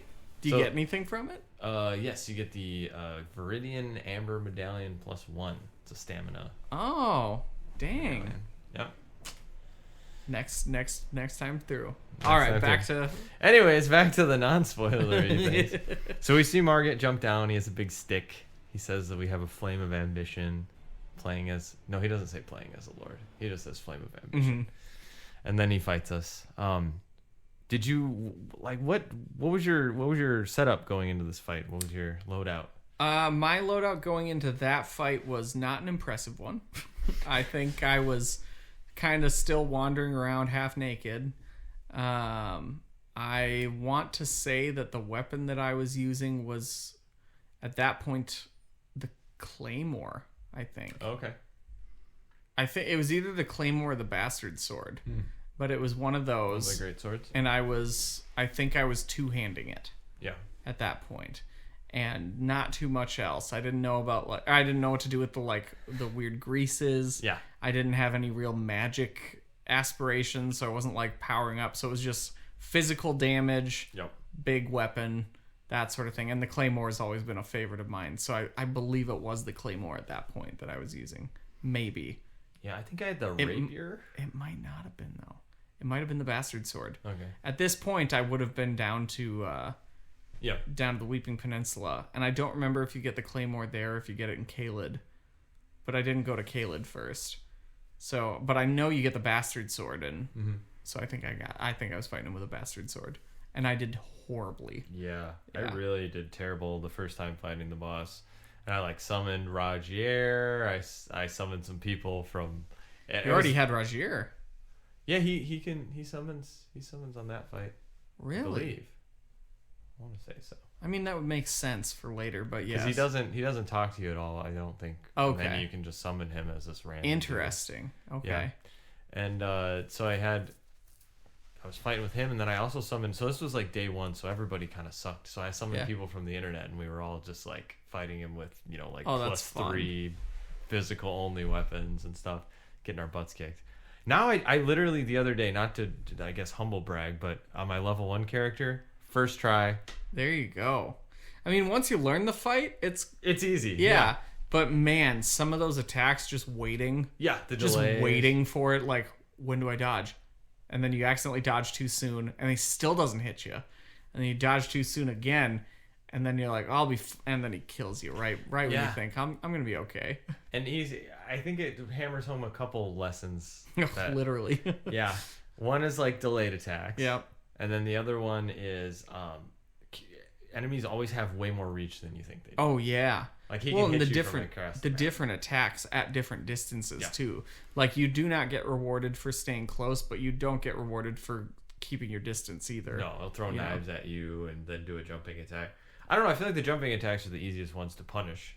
Sure. Once you learn the timings. Yep. But the first time you don't know. Yeah. So you just absolutely. And there's also edges in the boss arena, yes, which I thought was indeed. absolutely cruel. Yeah, and they're edges that don't apply to your enemies. They just apply to you. He'll jump back and hit an invisible wall. Yeah. And just coast down. Yep. And I try to dodge back, and I fall to my death. Just fall right off. Yeah, absolutely. I think for that fight, it took me probably 2 days of just coming back and trying it before I got it. And when I got it, I didn't feel like I deserved the win, but goodness was I happy about it. I was like, yes, finally. So Margaret has 2 phases. Mm-hmm. The first phase I thought was pretty bad, but on not bad in a bad way, but it was just very difficult. But then coming in with the second phase where he pulls out the giant hammer, I was just thought the boss was impossible. Yeah. But again, there's a lot of windows to punish, especially compared to some of the later game bosses. Right. My friend Jody and I were talking about bosses in that game, early on when I was getting to him, and Jody was like, "Yeah, this is the litmus test to tell you if you're skilled enough to go forward with that game." And I was like, "How many litmus tests? Goodness, can't speak. Are there?" Because it feels like every time I encounter anything, this is the test to tell you if you're going to be able to make it through the game. How many? It can't be the whole game. Turns out it is. It is the whole game. Yeah. But yeah, I remember feeling so relieved when I beat him, and then got to that little bonfire, and then saw Stormveil for the first time. Really? Yeah. And as same time as the impression that it left on me of whoa, this is a crazy visual, I also stopped playing the game for 3 days. Oh. Because I was so it was that relief, but it was also I don't know how much more of that I can do. You need a little break. Yep. Yeah, I definitely had a few moments like that in this game, because it's massive, and some of the difficulty spikes, if you have certain builds, I think they're just kind of brutal. Mm-hmm. But I mean, it's balanced out with you can come back at any time. Absolutely. So, and you got spirit summons. Because I don't think I beat Margit until maybe I beat him by the help of summoning, but I didn't. After that, I went south. Yeah. Because I was like, okay, well, that was really, really hard. Yeah. I need some better gear and some more levels. And so. See, I was like, I'll find better gear after him. Well, he's got to be hiding some pretty sweet stuff back there. Well, you had already been down to Weeping Peninsula. That's point, true. Right? Yep. Okay. Well, any final thoughts on Margit?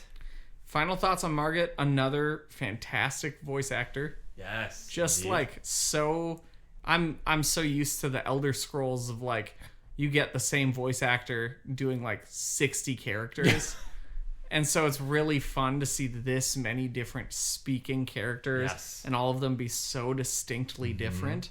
And I just thought that, you know, the way they wrote out his dialogue, it was so like, I don't know, it was so like comically Shakespearean to me. Yeah. But in an endearing kind of way where it's like, well, I don't think anyone else is like speaking like this man or whatever Omen, right?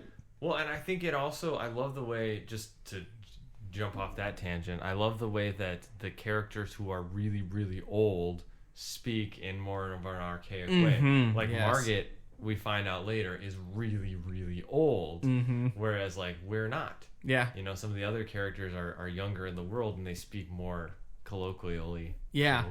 Colloquially. Yeah. Yeah, they're using a lot of street slang and stuff. Yeah. Yeah. In it. Maidenless. Yeah. Yeah. Finna. Yeah. Stuff like that. Finna sounds like one of Ronnie's, like, one of her aliases. Yes. I'm Finna, the witch.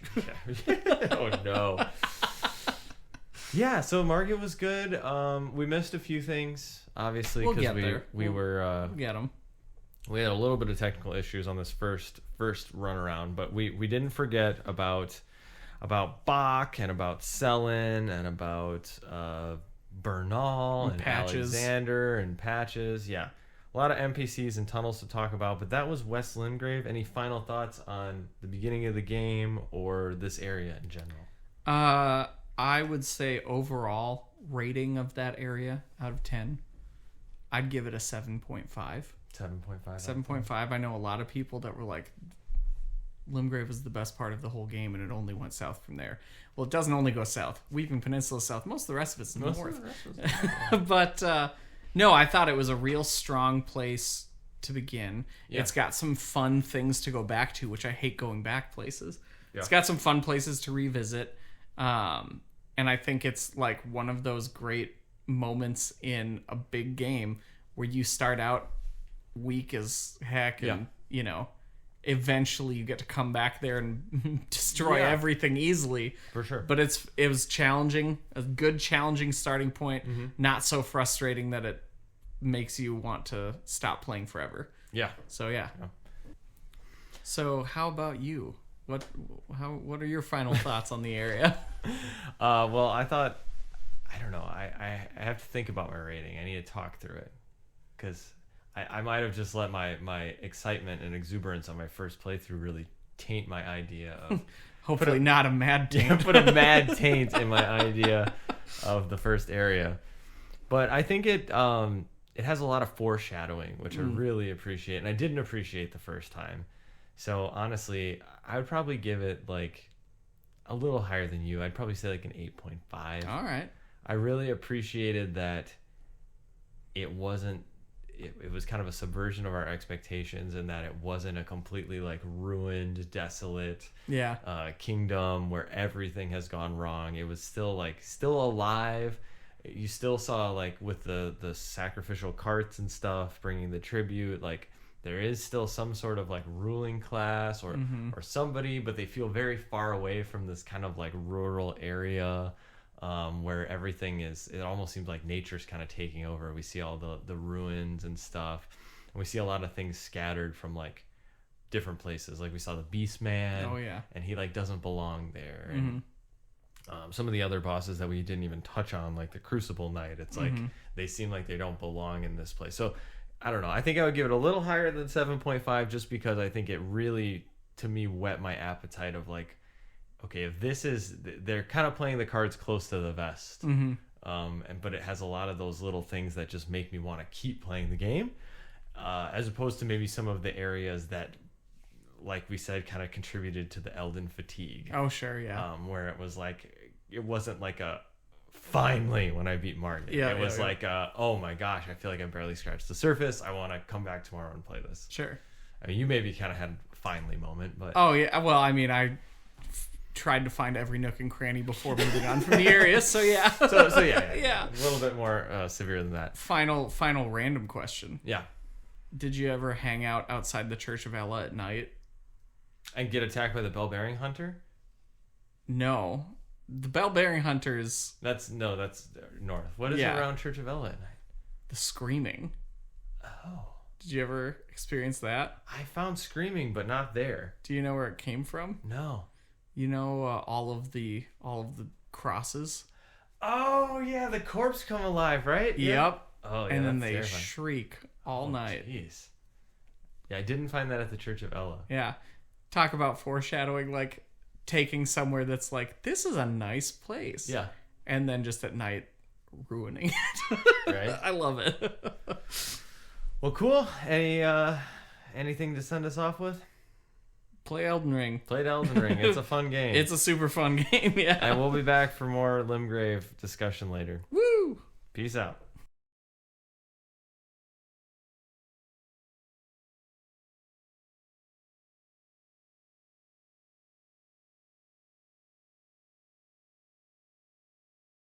So, towards the south of West Limgrave, there's an Everjail, and there's also an Everjail towards the north. The Everjail towards the south contains Bloodhound Knight Darrowil. A swell guy. Not according to Blythe. We haven't talked about him yet, but yeah, Blythe doesn't like him. How do you feel about Bloodhound Knight Darrowil? I feel the same way about Darrowil that I feel about all of the Bloodhound Knights, which is, man, they look cool when they wear the armor, and I look so stupid when I wear it. Yeah. Fighting them is kind of a trip, though, at least this first one, because I fought him solo the first time, because I didn't know that I could summon for it. Yeah. Because if you do a little bit of Blythe's quests, you can summon him. You get some cool dialogue and right. You fight him. But I think I just fought him solo, and he was kind of... They have the Bloodhound step. Mm-hmm. You know, and then it's like Bloodhound step delayed attack, which I was not ready for. Oh, yeah. Any Bloodhound step. And then you get the Bloodhound's Fang from this dude. Used that weapon before? I like to use... That's the claw, right?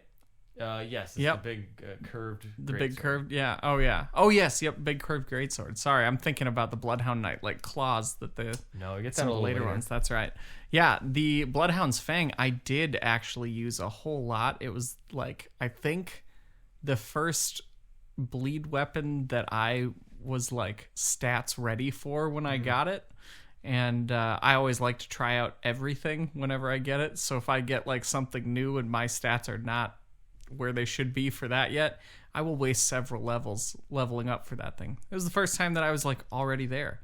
Yeah, and it's a fun one. That the Ash of War on it is very entertaining to watch. Hard to time, but very entertaining to see. Yeah. Have you did you figure out you could do the follow-up attack with if you push the right trigger? Yes, I did. Yes. It took me a while. When I first started using it, I didn't realize I could do that, and then I think I did it by accident. I was like, oh. And then that carried me through the next section of the game. Always a good thing whenever you get a new weapon in that game, spend a good 20 minutes just testing out every possible combination of buttons you can hit, see if anything different happens. It's good advice. Good advice from Drew. Anything else to say about the Bloodhound Knight? I just really wish I looked good in Bloodhound Knight armor. Maybe if you could get down on all fours. I know. I wish that was possible, but that would maybe be a little too close to furrydom, and I don't like that.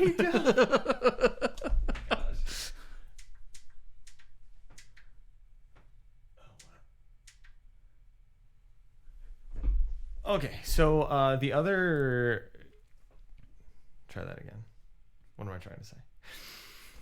The other Everjail in West Limgrave contains the Crucible Knights. And I don't think he gets a name. He just says the Crucible Knight. Yeah, just the Crucible Knight. Yes. And How do you feel about fighting Crucible? Those, the Crucible Knight. There's another Crucible character as well with the big weird staff thing, right? Crucible Knight's the dude with the sword. Yes, there's two variants. Yeah, there's two the variants. Sword, and then it's like Siluria's spear. Or Yeah. The sword guys are like some of my favorite. They're probably like in my top 2 favorite types of enemies to fight. Really? Yeah, absolutely. The other one we'll get to way later, but I would say even top 3 because I do have 3 distinct ones. That one, it's just like that was the first field boss, I guess I could say, where I like kind of nailed down their different attack patterns and how to avoid things and counter things, and it's such a satisfying victory because they're not an easy fight. No, you can't stagger them hardly at all. I mean, it's Boy's boy. Yeah, they're good. They remind me of Havel a little bit.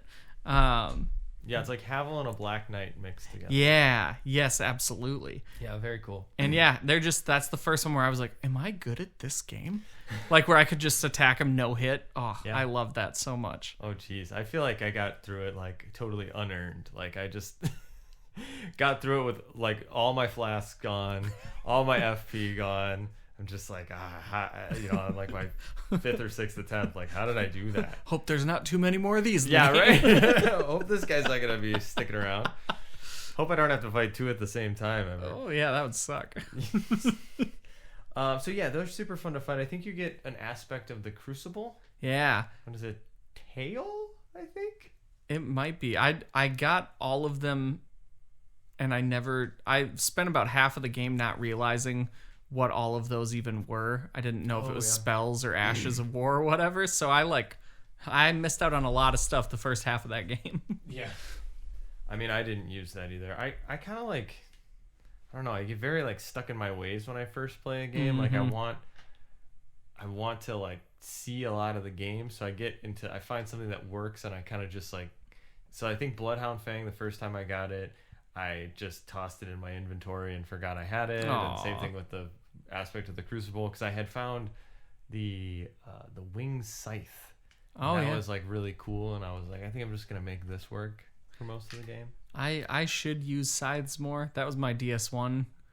My DS1 build was the Grim Reaper basically. Until I got to strength weapons, but fire scythe all the way. Yeah, super fun.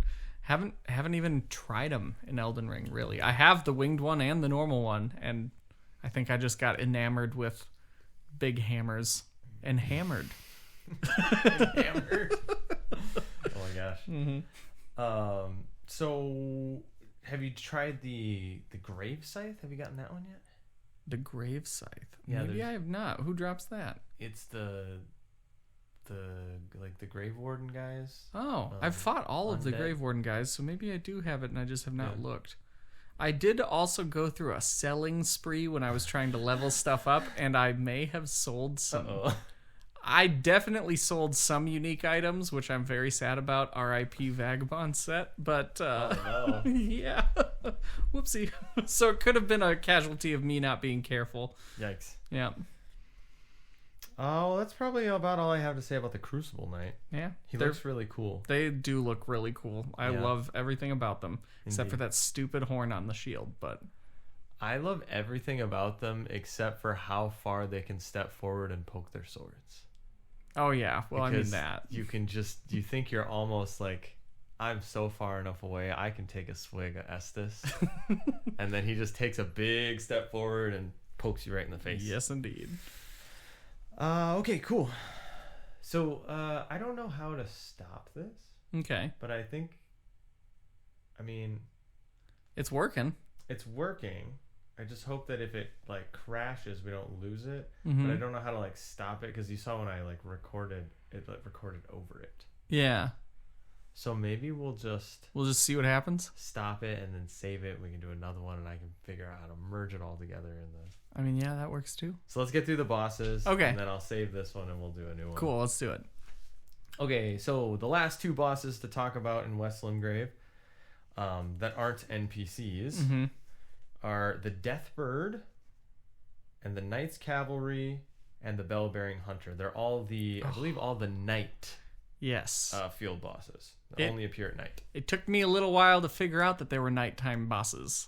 I played through this first time without using guides and happened upon the Knights Cavalry on that bridge just because it was nighttime when I got there. Yeah. And so it didn't click in my mind. I never crossed that bridge during the day, and it didn't click in my mind that, there might be things that appear at night. Yeah. And yeah, so I actually had to go back to the area after a while. And let me tell you, I had a lot of fun with the nighttime bosses. Yes. The Deathbirds, not so much. But yeah, the Knights Cavalry and the Bell-bearing hunter. Bell-bearing hunter. Ooh, Yeah. Bell-bearing hunters. Bell-bearing hunter. Yeah. Bell-bearing hunters are incredible fights. Yeah. I actually didn't fight him too much. I fought him once, and then so I figured out about the nighttime bosses when I fought the Knights Cavalry, got killed, and then I came back to the bridge wanting a rematch, and it was just a Kaiden on a horse, and I was like, what? And then I kind of was like, well, maybe that past time thing, because it is dark, So I kind of put it together a little bit there because I think I wanted to fight him again. Sure. I was like, what the heck? Where is he? But the Bell-bearing hunter, I only got him once. He's at the War Master Shack, right? He's at a bunch of them. But this- yes, yeah, at the War Master Shack. I think that's right. It's been a little while since I've fought him. Yeah, and you just get he was one that I didn't care to, because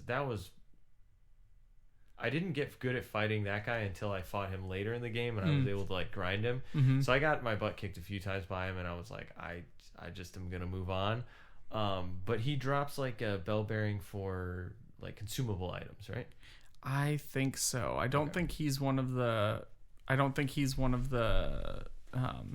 like crafting materials bell bearings yet. Okay. But yeah, he was how I learned to use the claws and be aggressive. That was my stay close, and then he can't hit me with the really long distance attacks because he's not going to use them. Yeah, the long distance attacks are horrible to dodge. Oh man, I'm looking up what bell bearing he drops, just so people don't scream through their speakers at us. Cut out all this time. Yeah.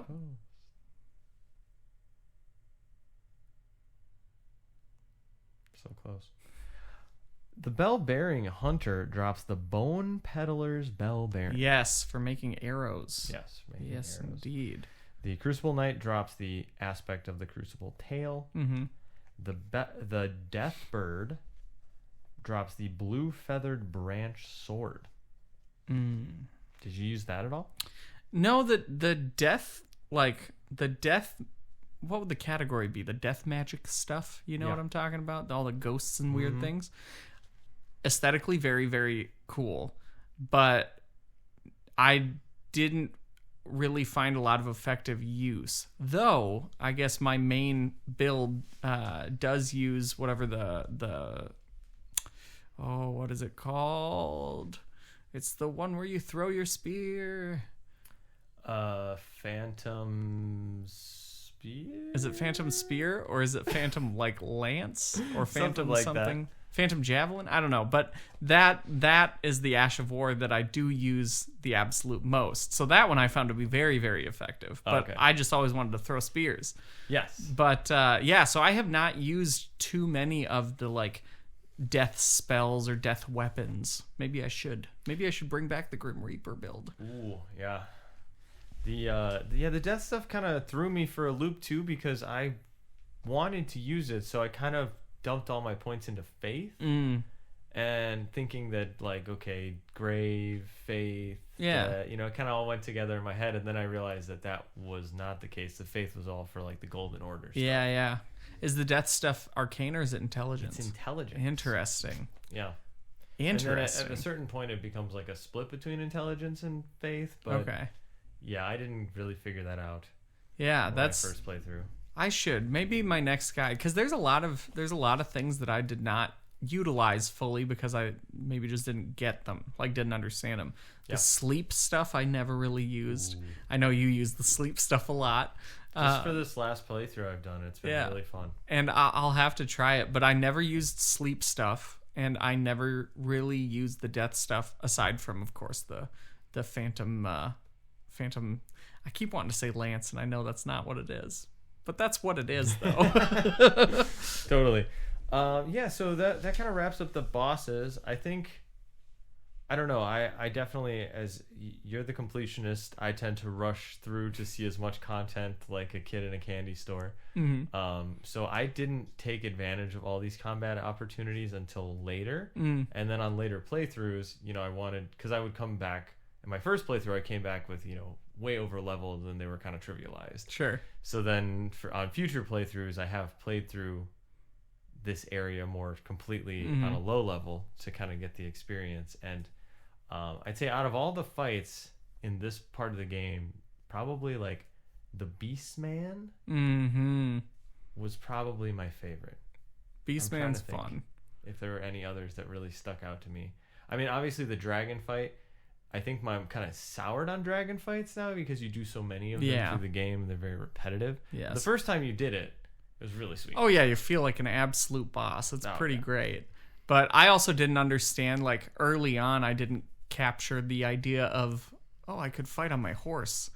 That changed a lot when I finally put that together. Like, I can never outrun these attacks on foot. I can outrun them on my horse, though. Yeah. You might iframe through them while you're getting on your horse, too. Indeed. That's something I didn't know until people on the internet told me I could do that. I still can't pull it off. Okay, cool. So I think we're still feeling good. We're still going good. So let's just hammer through these NPCs let's do it. And then we'll do intro and outro on a new. Okay. I usually wait to hammer through the NPCs until I'm at the end of a playthrough. Are you an NPC killer? Not all the time. Oh no. Sometimes. If I'm gonna be doing a new game plus, and I need some items that are gonna be helpful, at the very tail end, whoever's left, I'll go through and just get some stuff. I have like weird video game conscience where I like don't kill NPCs. I have video game conscience with every game that isn't a FromSoft game. I see. But in FromSoft, they're all gonna die anyway, so. That's true. I did feel particularly bad the last time I played Dark Souls 1. I got to the end and I really wanted to look like the Marvelous Chester. So I killed him. Oh. And they make you feel really bad about it. And you're like, oh man, he was just minding his own business. He was a nice guy, but I look so cool now. Oh yeah, absolutely. Yeah, Fashion Souls, man. You do it for the fashion. Miyazaki made me do it. Okay, so as we travel, I believe it's on the east side of Agheel Lake. Let's try this again. Mm-hmm. As we travel the road through Limgrave down the east side of Agheel Lake, we come across this little copse of trees, if you will, and we hear a voice saying, "Oi, Kali!" Saying what now? I think he says like, "I'm talking to you. Oi, you there, Kali." There you go. That's great. Yeah. That was really good. Bach is one of my favorites. Yeah, Bach's great. But the first time I did not know what to do. And I was way too, again, kid in a candy store at this point. So I was like, looked around a little bit. I'm like, must just be a disembodied voice. I'm going to get back to killing these sheep or doing whatever I was doing. I'm too used to Elder Scrolls glitchiness. So the first time I was like, it must just be like a broken part of the game. And then wandered off. That's weird. So we just got past, "Oi, Kali." A perfect Bach impression. Yes, not as spirited as the last one. But, so we hear him calling out to us, and it's kind of weird. Didn't catch it the first time, but I guess the idea is that you need to attack or roll through or jump on this specific tree. And it will turn into a little fuzzy woodland creature in a hat and a waistcoat. named Bach. Yeah. So yeah, what does he say? Like, oh, now I remember. What do you say, wizard or somebody turned me into a tree or something. I got better. He turned me into a newt. One of the rare actually delightful things in these games. Yes. Makes you forget that it's all dark and gloomy on the other side of it. So who do we think turned him into a tree? That is a good question. I kind of took it to be somehow that, like, one of the other demi-humans that he was living with. Because he's, like, living in a cave, right? Yeah. And he was living with a bunch of other demi-humans, and for whatever reason, they turned on him. I don't recall why. It was because... I think it was just because he was, like, because he was trying to wear clothes. Oh, yeah. I think he was just, like, because he was, like, a fashion... He wants to be a designer, right? He wants to be a seamstress. Because he says that they took everything he owns, and he doesn't have anything to thank you with, so he gives you a mushroom. Yeah. Okay. Yeah, I don't know, because demi-humans, which don't make a ton of appearances yet, I'm not sure how much magic they're capable of. Well, the demi-human queens, who we fight in other parts of the map, they do magic. So it could have been a demi-human queen, but there's no demi-human queen in the cave that Bach refers to. Yeah. Did you do this quest? I did late in the game, and so I didn't get every point of the quest, I feel. I'm sure that there were some steps that skipped around. Because it seemed like I met him, and then after that, I like ran into him maybe at the Round Table Hold. Does he show up at Round Table Hold? I thought he did. That was my recollection of it anyway. And then I met him again, in Liurnia. Okay. But you talked to him, and you exhausted his dialogue, and then he says that he's going to go back to the cave and get you something good. I believe that I had already been to the Cave of Demi-Humans at the point that I finally... Okay. So that's why I say some of the people that are in Limgrave, like him, or I think Kenneth. Yeah. Like some of these people I ran into way later. Oh, and you'd already solved all their problems. Most of them. Kenneth's quest I had screwed up pretty severely, which we'll find out about later on. But yes, it was a little bit of a continuity issue for me. Okay. But with Bach, if you talk to him and exhaust his dialogue, and you haven't been to the cave yet, he'll tell you that he's gonna go to the cave and get you something of value to thank you for untreeifying him. So then you go down to the coastal cave, and you get through the cave, and he's like laying there in a very like paint me like one of your French girls position. I missed out on a lot, I guess. Indeed, you did. But not being painted, he's hurting, he's groaning, and he's saying that don't go into the cave, or they'll rush in and beat you to a pulp like me. You missed a great scene. So anyways, if you indeed rush in and beat them to a pulp, it's two demi-human like leaders. Okay. The winged ones? No, not the winged ones. They're like the big dudes with like they're all hunched over and they have like a knife. Oh yeah, okay, yep. Yeah, and it's a kind of a cool boss fight. You did the boss fight, right? I'm sure I did. I'm sure you did. Yeah. But it's the one where you can kind of like use stealth because there's lots of bushes. Yes. Okay. Yeah, I did do that. So yep. Like drop down and so you take out the two demi-humans, leaders or chiefs. I think they're called. Yep. And you come back to Bach and you get the sewing needle and sewing kit from the demi-human chiefs. And if you give him the sewing kit, he gets very, very thankful to you and like says that he's indebted to you and that he can alter your garments for you because he wants to be a seamster just like me old mum.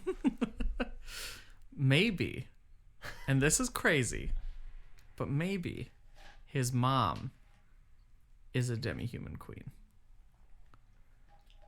Perhaps. Maybe. They seem to be a lot more capable of things than the regular demi-humans. That's true. Right? He's capable of actual, like, human speech. Okay. I don't know. Maybe that's too out there, but maybe that's who his mom is. I mean, I could see it. I kind of, I hope that, like, or you hope that as a From Software fan, you kind of want it to be like someone like named. Oh, sure. Because yeah, he does seem a lot more human than the other demi-humans. And maybe that's the DLC we get. Box quest. Yeah, who cares about the other demigods? We need the demi-human backstory. Yes, indeed. Yeah, so that's all for Bach's story in Limgrave, but I think it's a nice little self-contained thing. He's a very likable character. Absolutely. You don't want anything bad to happen to him. No. You want to avenge him when he gets beat up. Absolutely. Speaking of characters that we love in Limgrave. Oh my gosh. Is it time? It might be time. Yeah. I think we touched on him briefly earlier, but the Patchy one himself. Oh, yes. And that's up in the northern area of Agil Lake. Mm-hmm. What is the name of the cave? It's like the Murkwater Cave or something like that. You're right. Yep.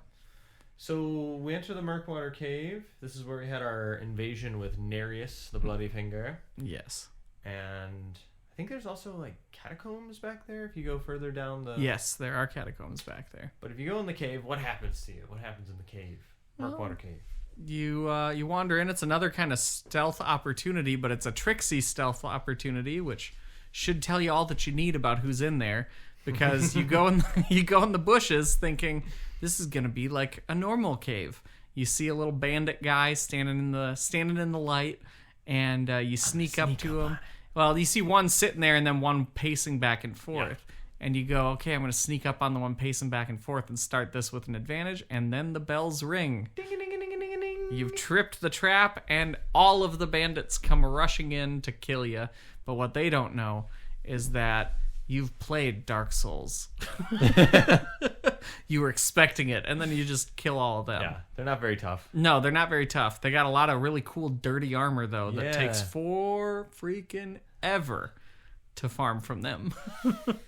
Yeah, it's one of those real low drop rate things. Oh, yes. Oh, my goodness. I fought them with whips, which was kind of fun. Whips? Whips. Yeah. Nice. It's fighting them with whips. And you make your way downtown, and you get into the cave a little further, and There's a fog... Is there a fog wall? No, not the first time. No fog wall. Yeah, and then you... There's no one in there. No one in there? Yep. No boss. Real enticing chest. Nice little chest. Which I did smack a few times just to be sure. No mimics in this game, and that makes it so much more freaky than having mimics in this game. There's got to be a mimic in the DLC. I know, that'd be so funny. But yeah, you smack the chest, you open it up, and what happens? Bada bing, bada boom.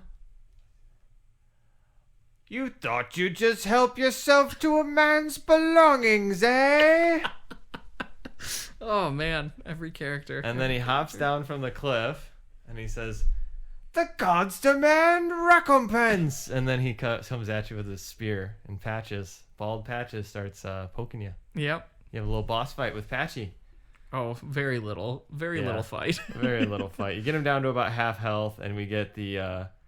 what is the... is it like the grovel gesture? Yeah, I think it's grovel, yeah. And he gives you that gesture, and like, stop, stop, stop. And then, you have the opportunity, as you always do, to either take him out or forgive him for attacking you and betraying you. And as always, you gotta forgive him. You gotta forgive him. And he comes up, he always has a great excuse. Yes, he does.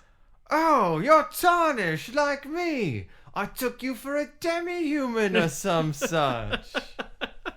He's master of excuses. Yeah, and then he gives you a compliment. "But I can see you're a person of reason." And then he becomes a merchant. Yep. Sells you some important things. Semi-important things. For sure. Sells you a shackle. Yes, the Margit shackle. Yes, indeed. Which I was like, what is Margit? Yeah, exactly. Did they forget an R? Margaret? Margaret? Is there somebody named Margaret that I have to fight later? Yeah. Yes. More than likely. So yeah, it sells that and some other cool stuff. I don't remember. A couple weapons, I think. Yeah, if you come back to him, that chest is closed again. Yeah. And if you ask him what's in it, he's like, I don't know. What's in it? Something, maybe. You're gonna have to find out. And like a fool, I opened the chest and was teleported. No mimics, but definitely something nefarious. Yeah, transporter chest. Yes, indeed. Where does it take you? It takes me south. It takes me Downtown. way downtown. Way downtown to where the bears live. Downtown to Beartown. Yes. One of the worst parts of the game. Nice. Just that stupid bear. All of them. All those stupid bears. Well, just like all these other characters, this will not be the last we see of Patches. No. I think he talks about the Highwaymen. He says he's like grifting them. He's having them steal for him, and which is kind of fun. That's why I always feel bad when I come back and kill them all again. I mean, I never feel bad about that. I kind of align with Patches at that point and go, well, I'll grift them too then. We'll take advantage of these guys. I think this is the only place that the bandits even show up, isn't it? The bandit highwaymen. Very few. Yeah. Yeah, that's the only place I can recall seeing them because it's the only place you can go to get their stuff. And they're pretty much just like the regular, like the smallest soldier enemy, basically. Yeah. Like the knife guys. Just a lot dirtier. Yeah.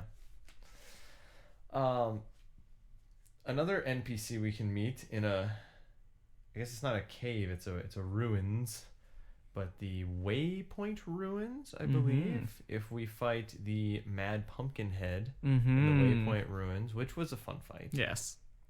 I like the pumpkin heads. They're very cool design. They are super cool design. Very sad. Yeah.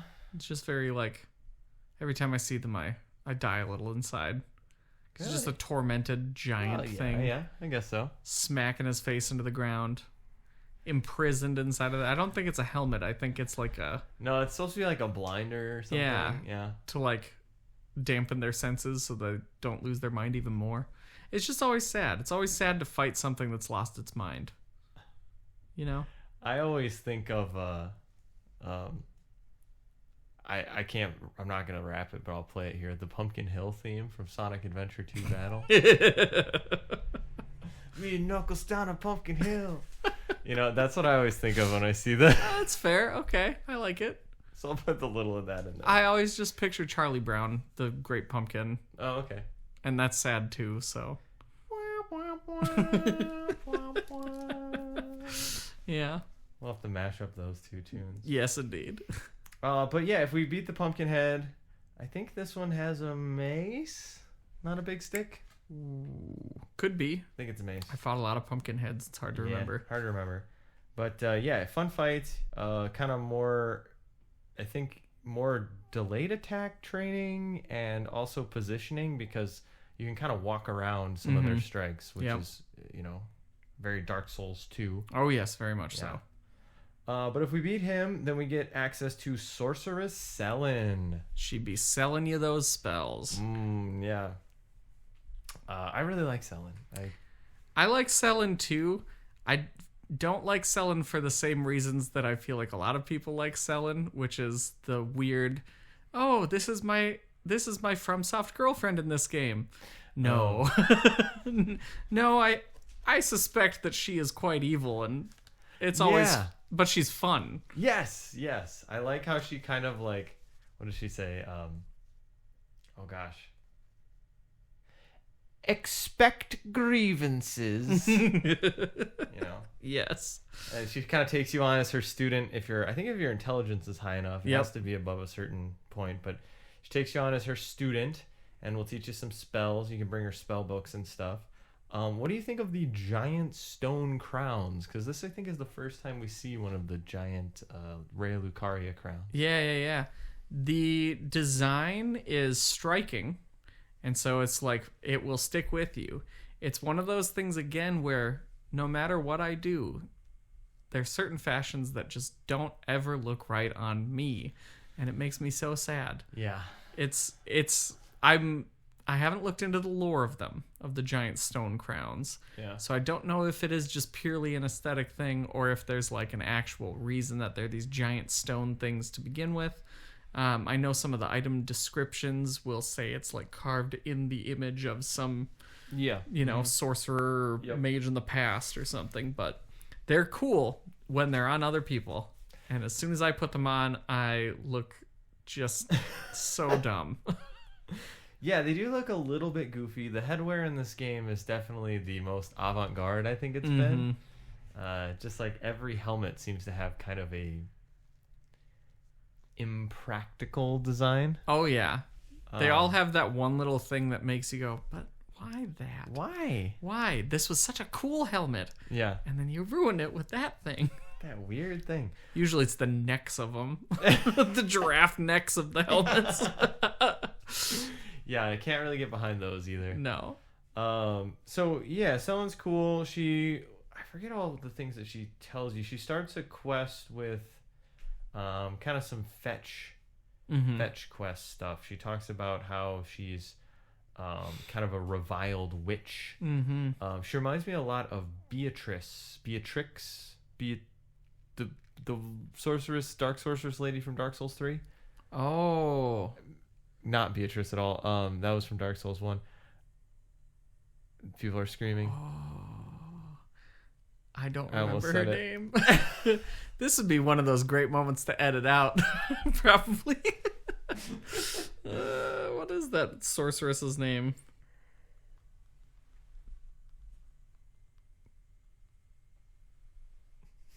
I almost said it. I'm just so mad.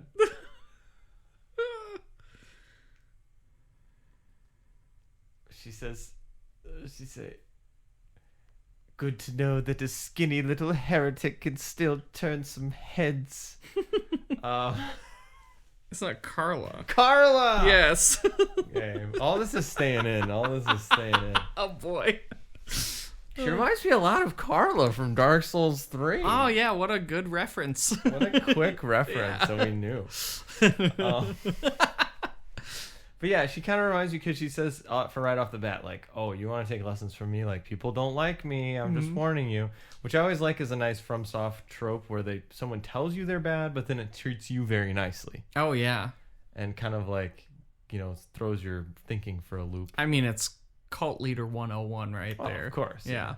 Expect grievances, but I'm going to be pretty nice to you. Yeah, exactly. But so then it's kind of like when she does her evil stuff later, she can kind of just be like, told you. Yeah, you knew this when you signed up. You knew this when you signed up, I told you. Oh man, they're so good at making us accomplices to like just horrendous inhumane acts. War crimes. Yeah. Oh.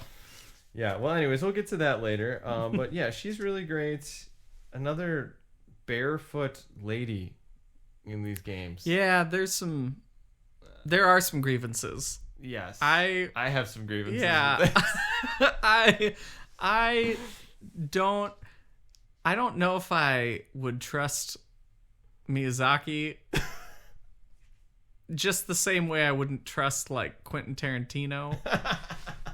And in the same way that I would almost never trust a From Software or Tarantino fan.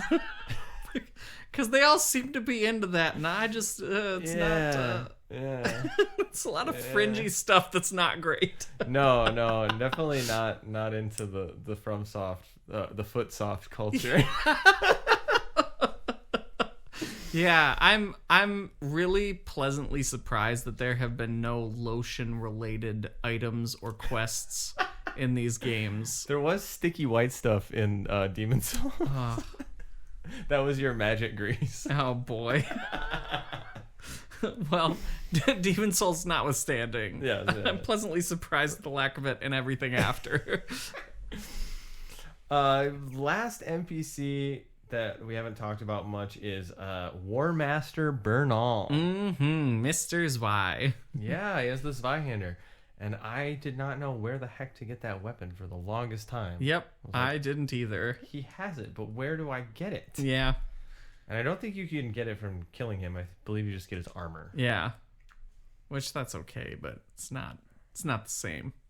It's not the same. Yeah. But that was the little moment that gave me the inkling, like, oh, okay, good. This is gonna be. I'm gonna like this game. Yeah.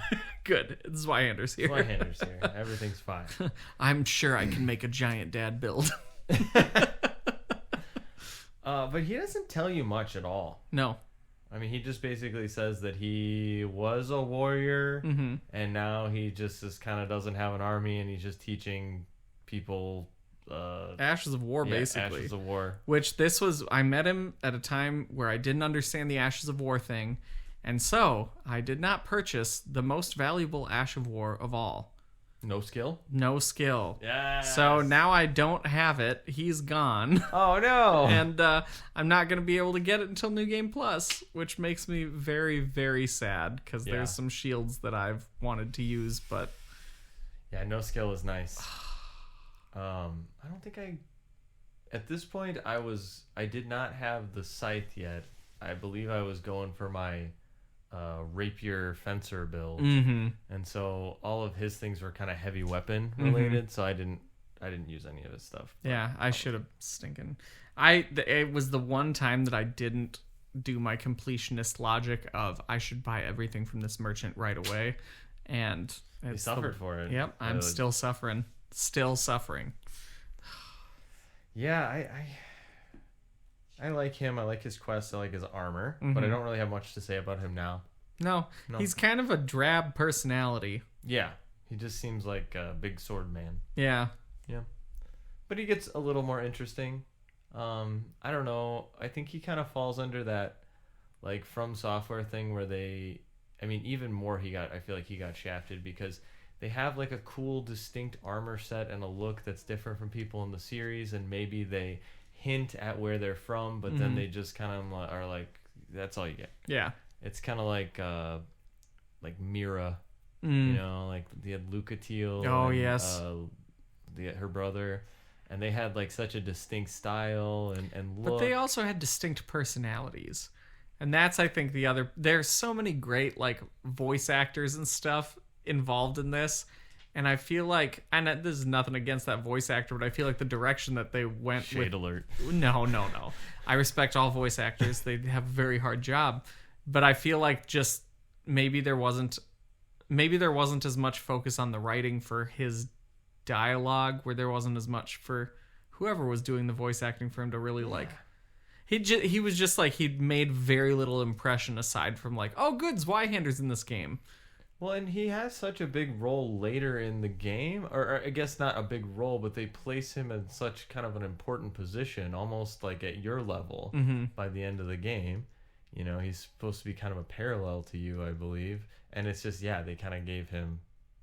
He just didn't have much to do cool things with. He wasn't making fun of my Maidenless state. He wasn't telling me I wasn't smart enough to be an apprentice. And I don't know if you have looked at any of like the cut content stuff, but like they made a whole character for the Mimic tier and a whole quest about the Mimic tier. Really? Yeah, but like Bernal can't get a few like decent lines of dialogue, you know? Man, I kind of hope some of that cut content stuff is the DLC. The only stuff I was aware of was the Scottish armor that got cut. Scottish armor? Yeah, there's a whole like Braveheart set almost. Oh. Yeah. Oh yeah. I think I know what you're talking about. Yeah. Yeah. There's like there's a big sleep quest that got cut. Oh. To me, I think this is probably not related to our topic at all, but no, that's okay. I think that's going to be in the DLC. Ooh, because they made a whole like bestiary of like all the enemies, and you can like put them to sleep and then get their like sleep dust or data, and you have like There's gonna be Pokemon in this game? Yeah. Yes. It looks pretty cool. Oh, that sounds amazing. And I'm like, and they talk about this, like data miners find this in the game and they're like, oh, it didn't make the final cut. I'm like, I think they probably just, backloading content. Yeah, that could be. And when it's the right time, they'll just unlock it and it'll be like, oh yeah, you can play New Game Plus, but there's all these new quests at different points of the game rather than just having like 3 big end game levels like they kind of did with the other DLCs. Yeah. Or 2. Okay, cool. Anything to say about anything to say about NPCs? I mean, yeah, lots of things to say about NPCs in general in this game, like, and all of their games. The combat's always fun. The level design is always fun. The enemies are always fun. The NPCs are what I keep coming back for most of the time.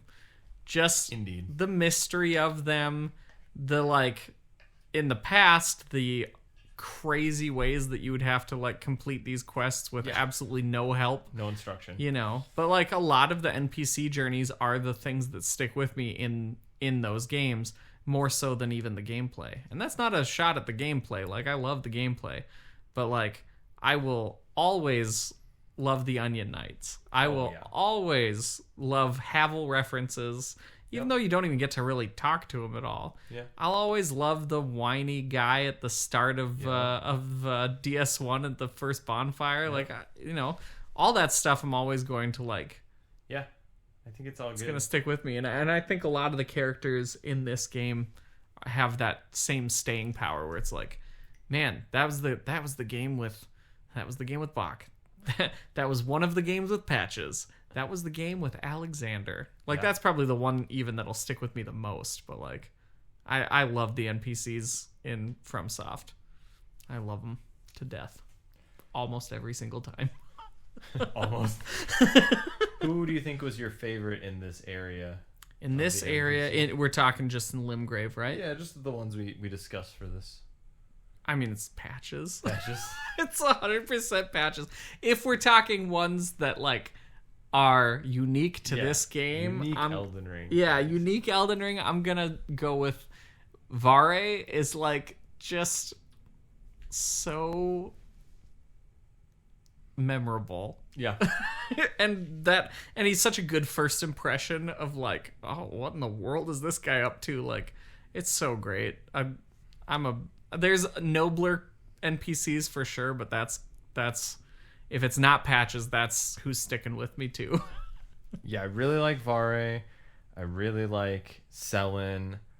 I don't know. I kind of like Roderica because I thought it was a nice, different take on the crestfallen warrior, and I like that. I thought that was the moment too with Roderica where I really felt the George R.R. Martin influence a lot, because usually we have these kind of like very grand themes at work with the NPCs where they're very like distinct big brushstrokes where it's trying to convey some big idea of like hopelessness. Like the ones that stick out to me are like, you know, Maiden Estrella, where it's like, you know, kind of settling with hopelessness and losing sight of your surroundings, and I don't know, or like I don't know, I could name a bunch of other ones, but I'm not gonna go on too long. But the where did I lost my point? Pause. Roderica. So the the NPCs of other games have been painted with these big broad brushstrokes, but I feel like with Roderica, I saw this kind of like George R.R. Martin influence, because I'm a big George R.R. Martin fan. I read all of his Song of Ice and Fire books, and I saw like these kind of like more human aspects. Like she has the whole survivor's guilt thing, and like the like lots of very like personal dialogues where it's less about like this cosmic horror or cosmic truth and more just about like, here's how this person is feeling like in this second, in this day, in this moment, rather than like, you know, here's an emotion that like is etched into time. Yeah, yeah. So I like that a lot. Thanks for listening to the Maidenless podcast. Be sure to like and subscribe wherever you listen to your podcasts. And leave us a review, even if you hated it. Especially if you hated it. Next episode, we'll be covering East Limgrave and Stormvale Castle. There we go. I loved that. Yeah. Especially if you hated it. Oh, I love that.